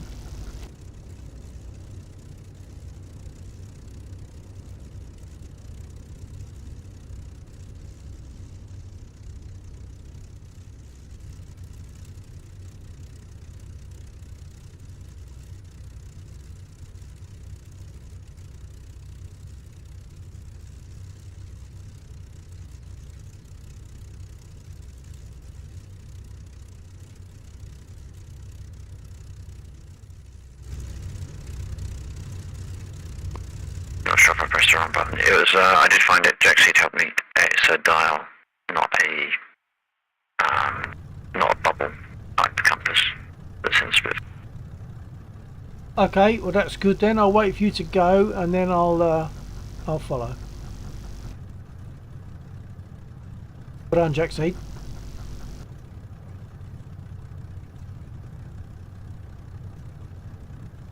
I'm trying to convince Red Cow to get onto DCS. Red Cowdog. Nottinghamshire. Oh, you are UK. I had a feeling you were UK, but I didn't want to put my, stick Is that my a neck case out. of not wanting a button simulator? Say again, Lexa. Is that a case of not liking the idea of a button simulator? Button simulator. Well, he's got the equipment. He's got head tracking, stick and throttle. So, not sure what you meant. I know, it's like War Thunder is get in and fly. DCS is a button simulator of pressing all the buttons. Oh yeah, yeah. I reckon he'd be fine with that. I reckon he'd be good with that. He's been watching what I've been doing, so hopefully it's gonna sort of spur I'm him. gonna power up. Copy that. I was still pushing on the wrong button, but yeah, I think he'd be fine with the buttons. Hopefully, what he's seeing with me doing it, the level of detail makes it much more interesting. Hopefully, we can drag him in.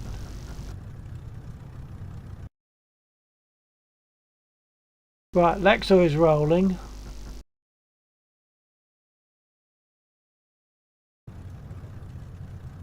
So he's that much ahead of me. I think I can start rolling.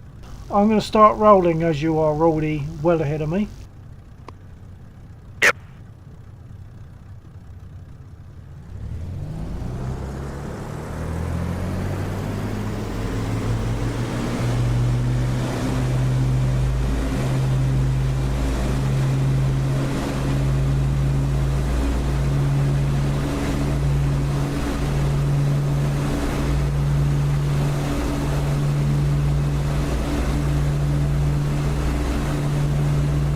The nose will drop, so that means the tail is up.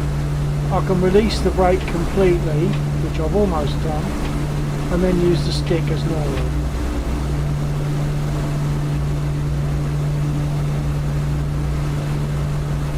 There we are, nose is dropping, tail's coming up, brake is right off.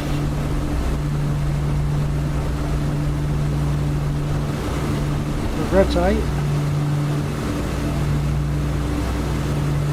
Gear up, and then flaps up.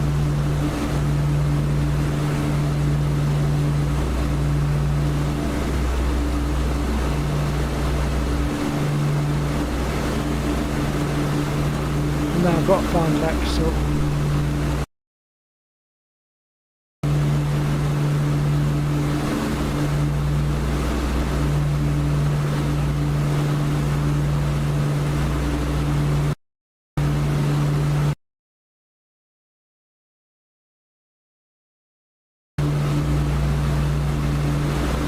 And adjust my trim.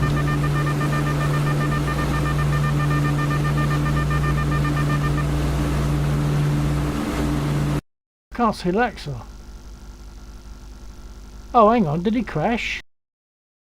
He seems to be back on the taxi run. Lexor copy?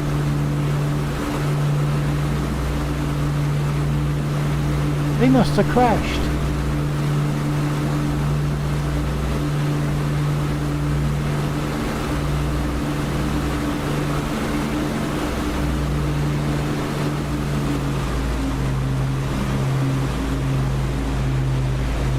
Now I'm pulling my prop pitch and the throttle back the same way I did with the Spirit.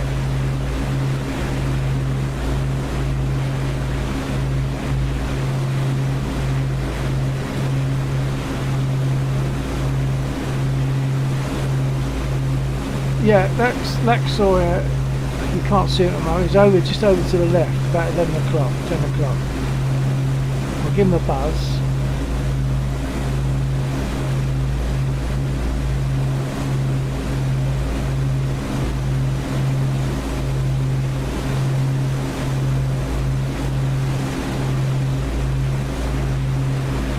So he obviously crashed on takeoff.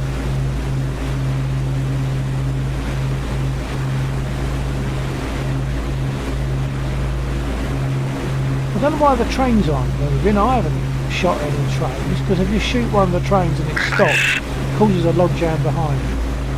Yeah, copy. Guessing you crashed on takeoff? Yep, sorry to get pressed the wrong. I keep trying different A10 and whatever else. They've got a different pressure to the other ones. Yeah, I don't think I powered up quite enough, so I lost lift during takeoff and then fell out of the sky. Well, yeah. Well, also we have to make sure your prop pitch is fully fine for takeoff. Did you do that?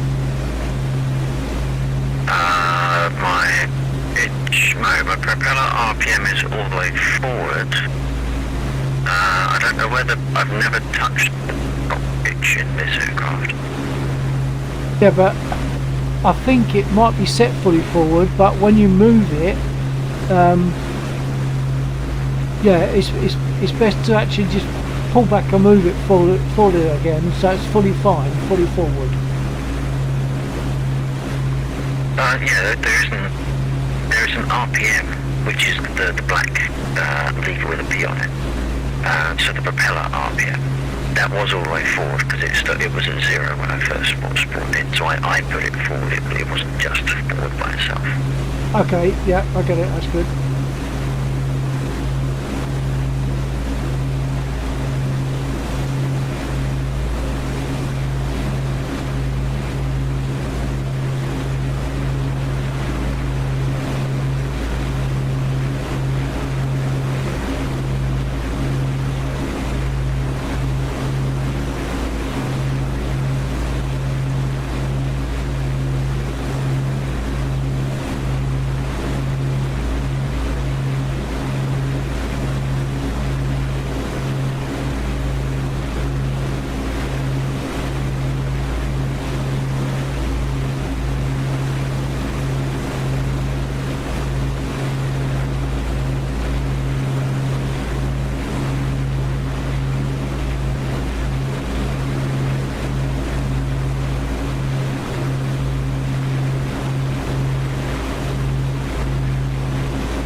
By the way, Red, if they're still there, that link that I gave you from one of my YouTube songs, I know that. Did you know that song already? A bit. I mean, you've got a few years less than me, so they might have gone a bit out of favour by the time you came to.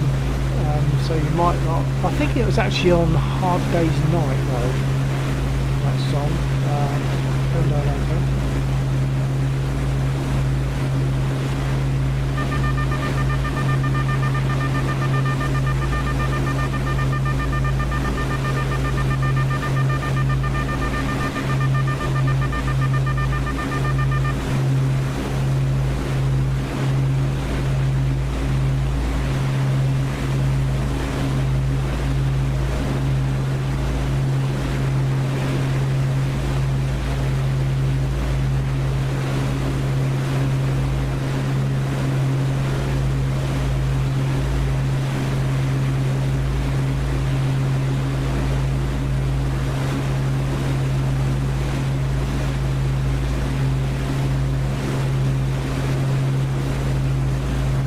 Red Howden. A bit before my time.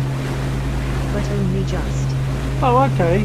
So does that mean that you didn't know it, or you did know it even though it was a bit before your time?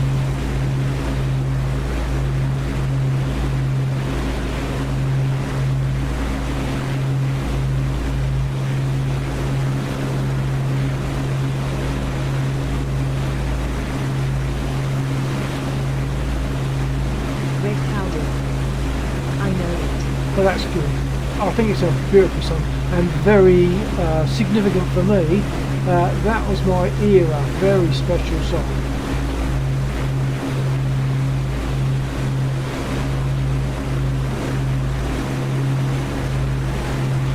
Taxi is moving.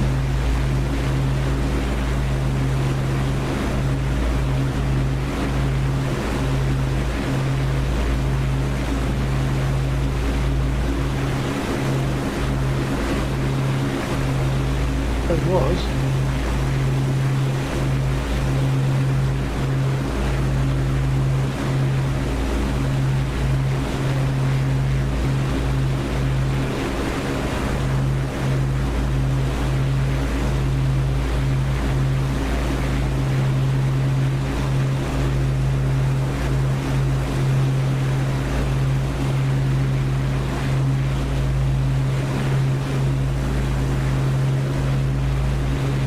Of course, that song's got one of those songs. It's got a lovely, not wild, but a lovely guitar solo.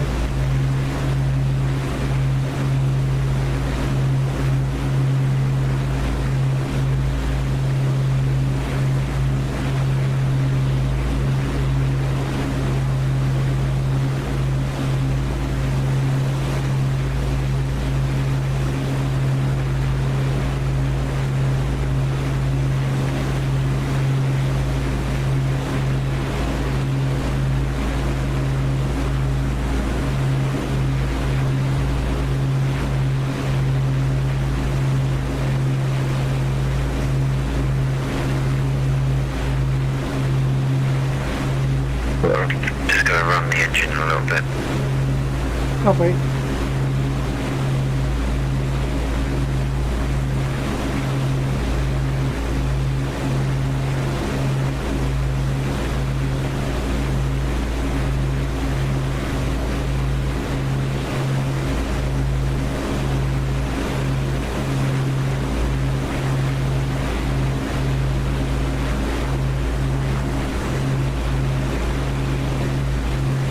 You're flicking the mixture lever to run, yeah?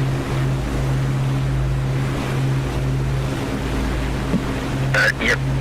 Because otherwise the engine doesn't stop it right.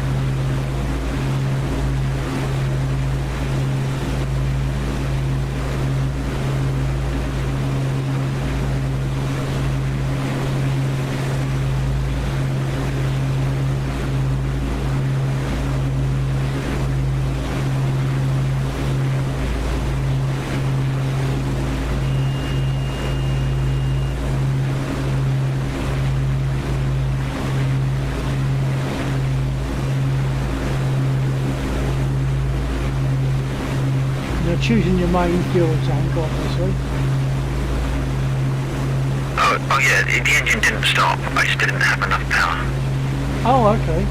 I thought you meant the engine like died. Ah, right, gotcha.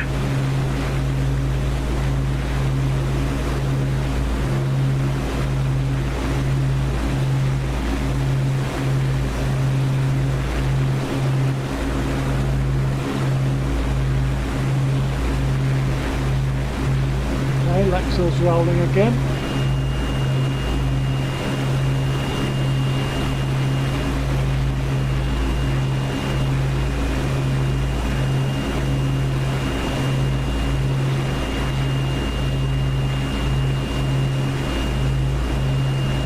Going to give himself a longer run up, or perhaps he just doesn't like that skinny taxiway, which I don't blame him. The way he's going is the way I would want him to go anyway. Red Powder. I have 8 guitars. Not sure that's enough. You sound like me, Red, because I'm gonna pull rank. I've got 9 sitting in my lounge. I've got 2 on the wall and another 7 spread out on the floor. Although I'll knock it back to 8 because one of them is, although it's a perfectly functional guitar, it's a homemade guitar. A mate of mine made it. He made it for someone else, but that someone else decided they wanted a jumbo guitar rather than a bass. I wanted a bass and had a jumbo guitar that I didn't need, so we simply swapped. So I've got this homemade guitar. And then later on, further down the line, I've had it decades, but further down the line... £8. Oh, okay. Well, further down the line, I took the frets out, filled in the fret slots and made it a fretless bass. And it works quite nice as a fretless bass. I'm actually really quite pleased with it. I don't normally have much cause to use it. And of course, you've got to be a lot more accurate with a fretless.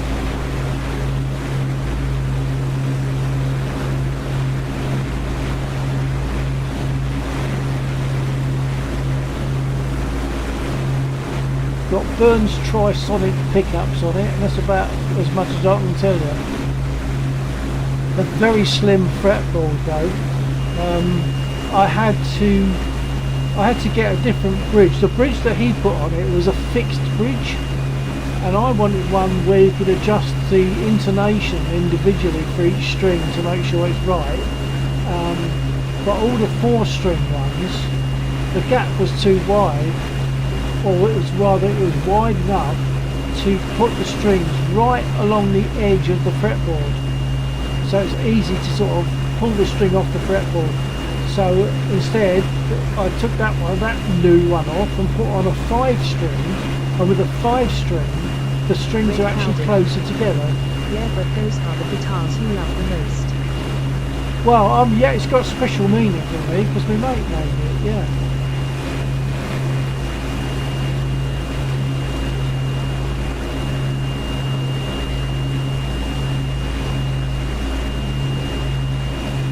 And my pride and joy is my bass. Rolling attempt number 2. I think we're right.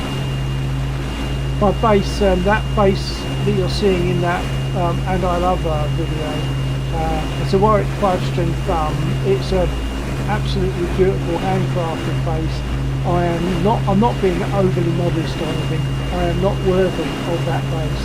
It's a fantastic instrument. When I got it, it was bare wood, so the guy in the shop said, here's your guitar and here's your tin of wax. So it was then up to me. Some people don't want to wax it, so they don't do it automatically, but it's not painted or sprayed in any way. So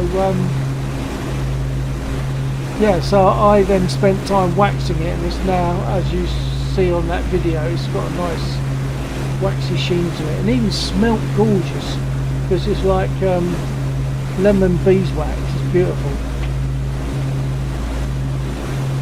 There's Laxor.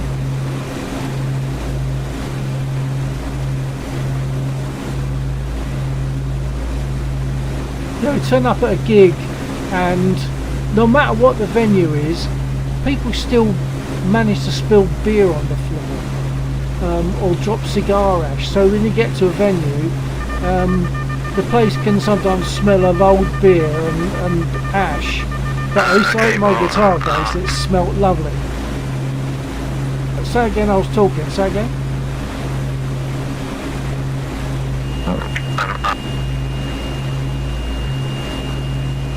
No, fill off the key again.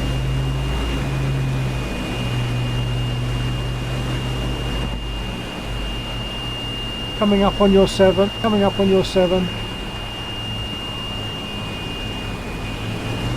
We got different push to talks. Gonna start, turn right.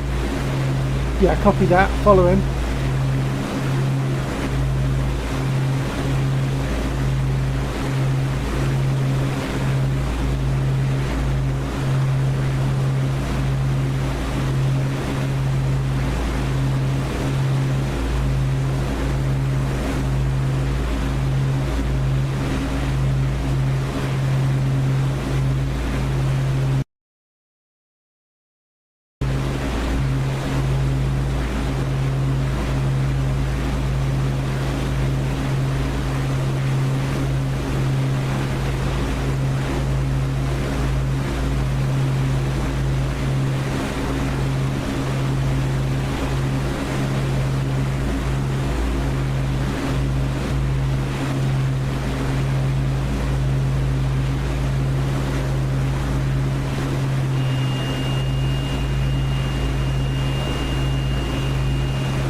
Right, sorry, I was drifting a little bit, so slow turn left.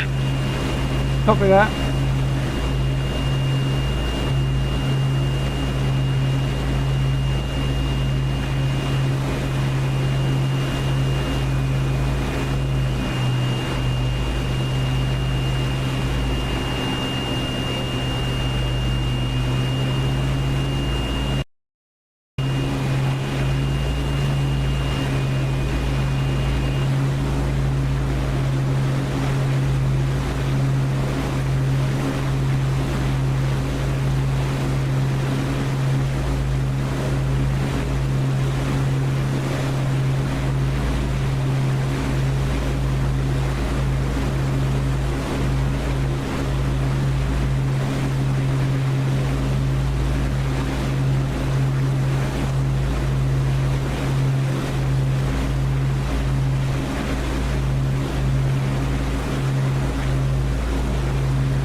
So just in front of us and to our left is the forest area.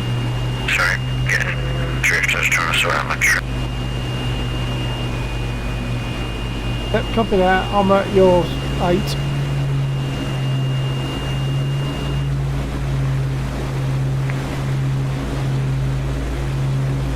Once again heading for the smoke.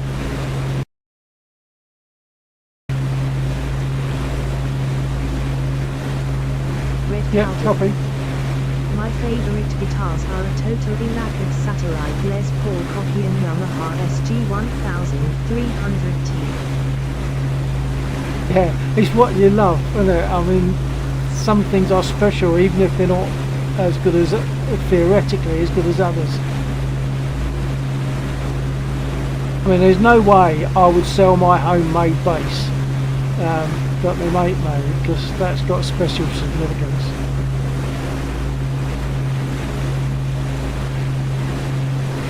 There's a smoke just there. That's where roughly our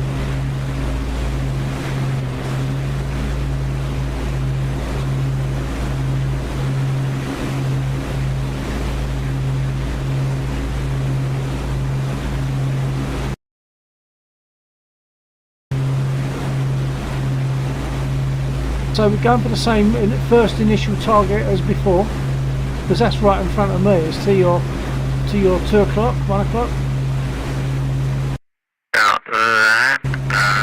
It's not there. It's not on this face of the hill. It's on the other side, I think. Okay, I'll just follow you then.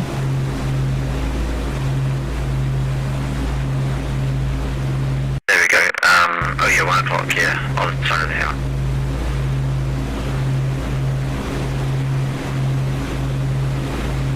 I didn't see the other two smoke. Yeah, copy that. Quick look. Weapons positive.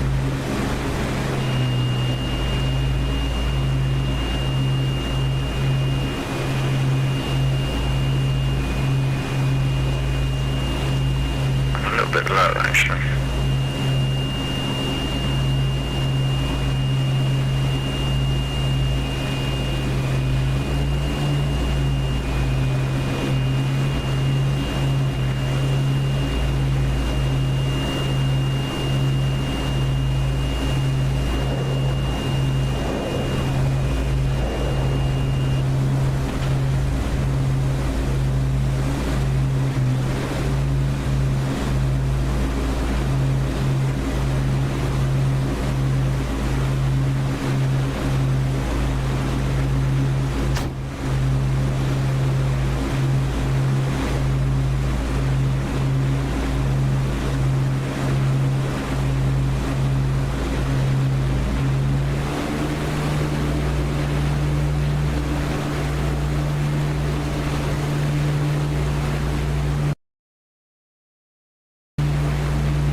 Got 2 rockets left, but they all fire at the same time. Were you guns or rockets on those times? I have put some rockets down. I've got 2 rockets left, 1 firing. Roger.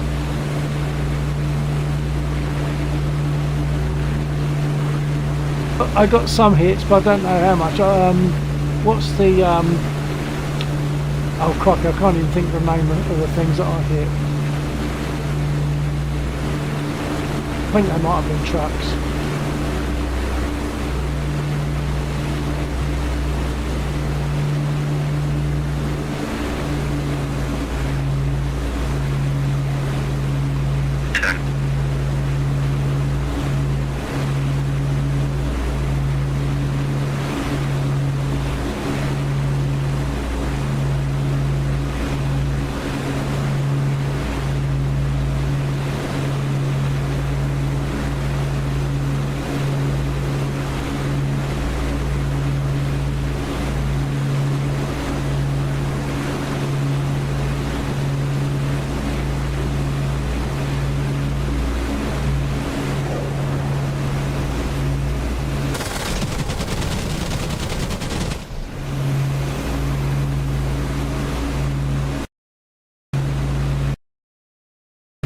Oh, looks like Lexo's down.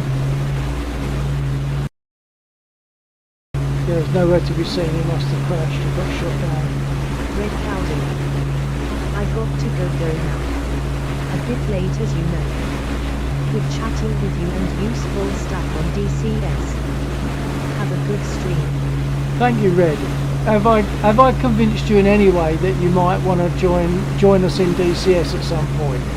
Would you think about that now?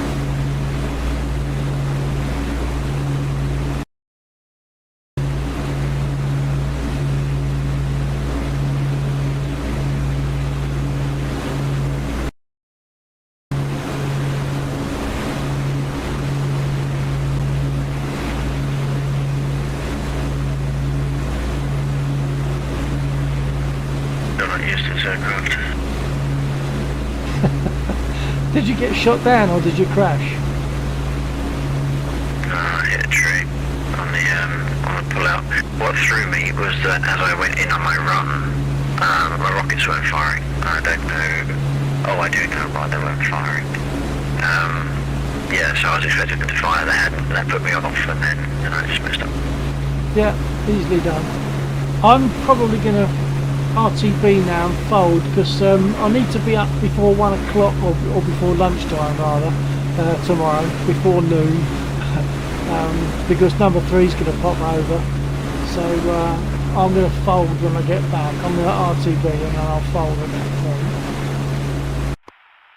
Right, okay.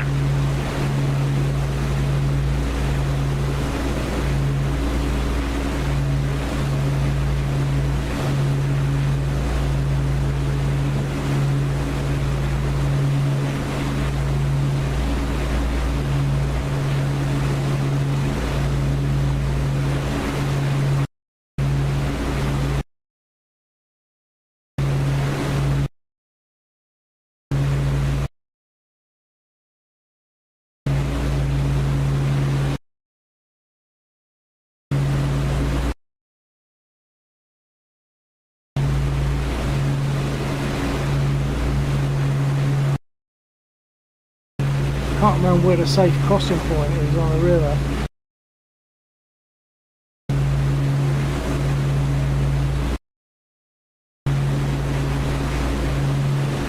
I think it might be over here, but then there are other ground units beyond it. Oh, that one. If I climb, that might help.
I'm going to maintain an altitude that makes it safer for me.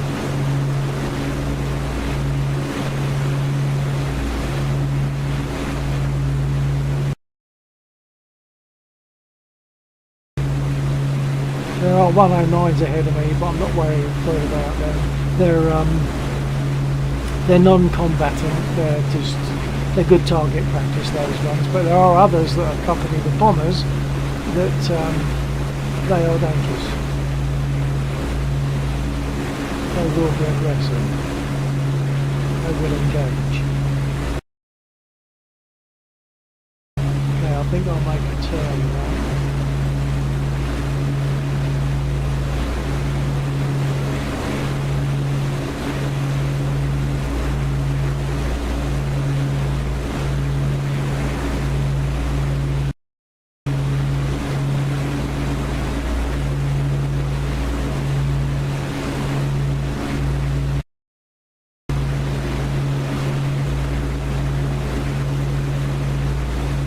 There's the airfield, so that's good.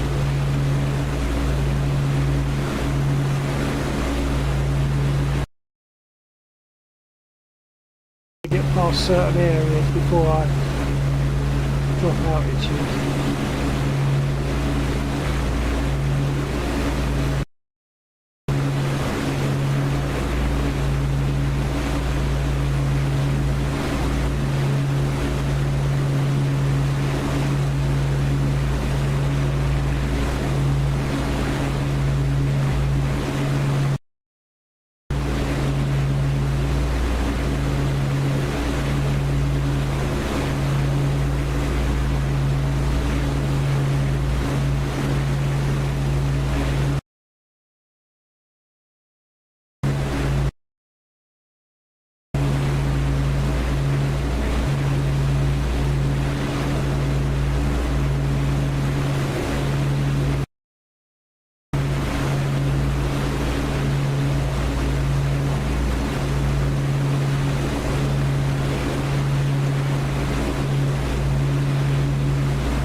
I think I should be safe now to drop down.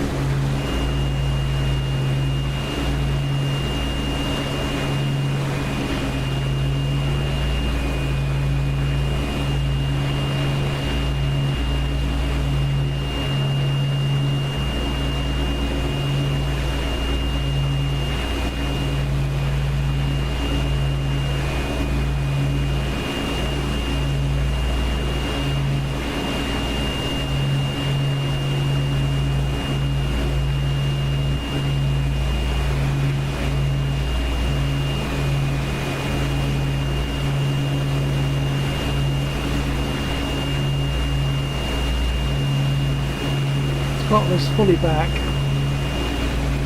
Just want to lose speed now.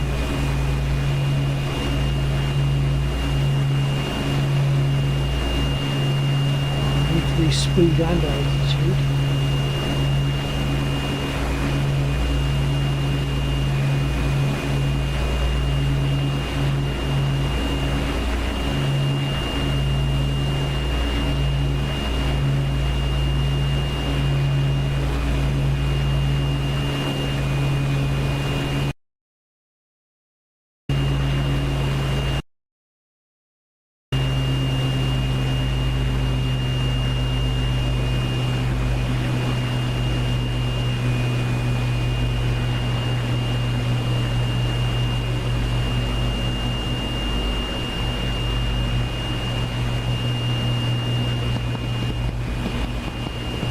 For 9, 10 in base for finals on 08.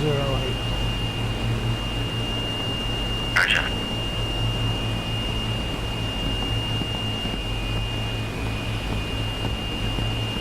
I hope that the convoy there don't take me down.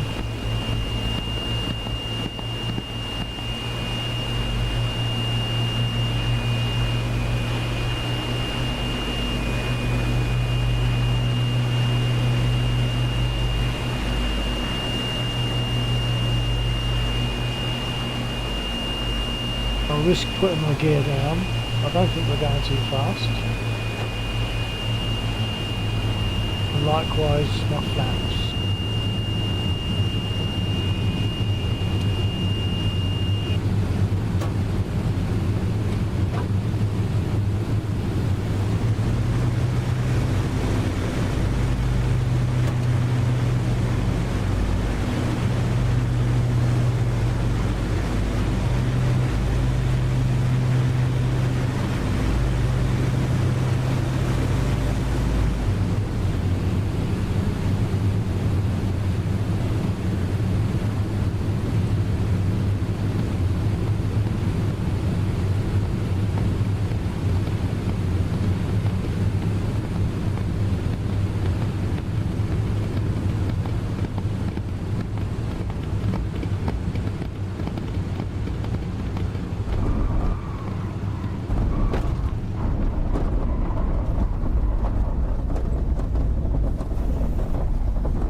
Okay, I'm safely landed, so maybe I should think about folding there.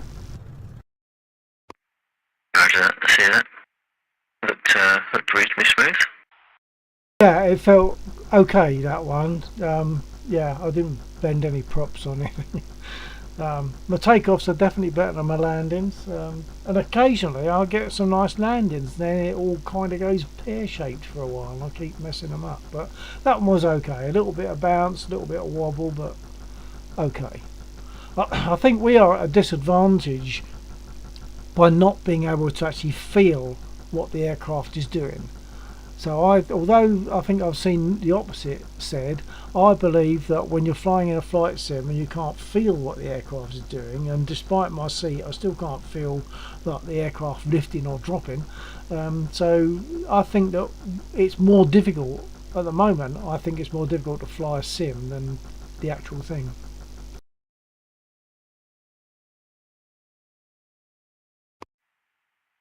you're saying basically is that the only way to do it really is you have to buy a 6 degrees chair. Yeah.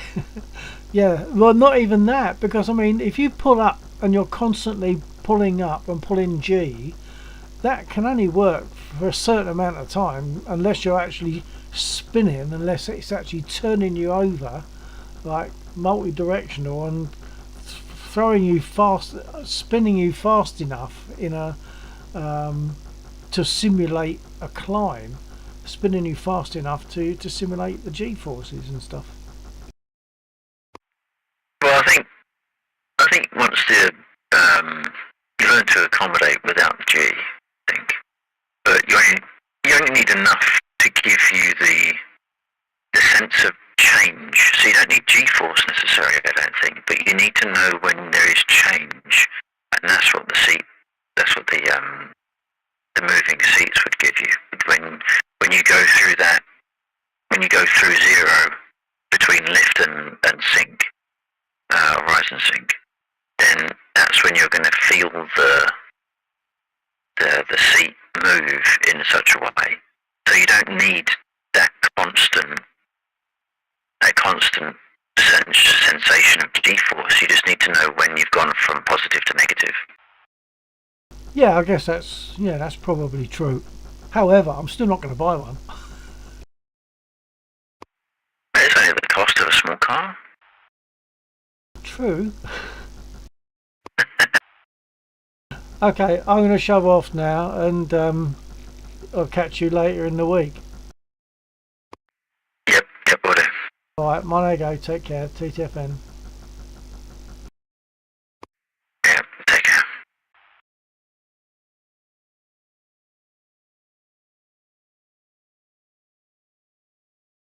Right, for anyone else that might be there that's a real person and not a bot, thank you for being there, and it's always nice to have the interaction. Red Cow's been very interactive, that's been very good.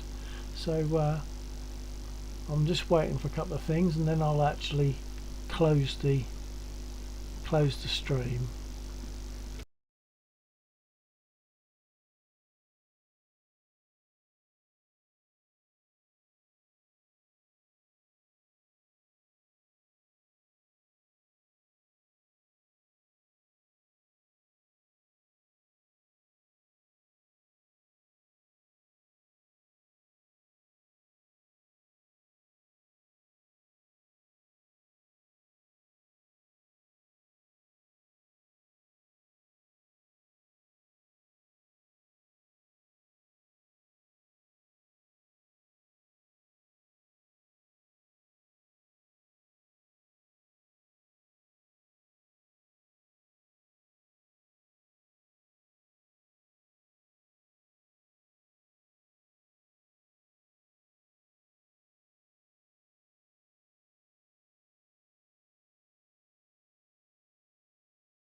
Okay, I think we are done.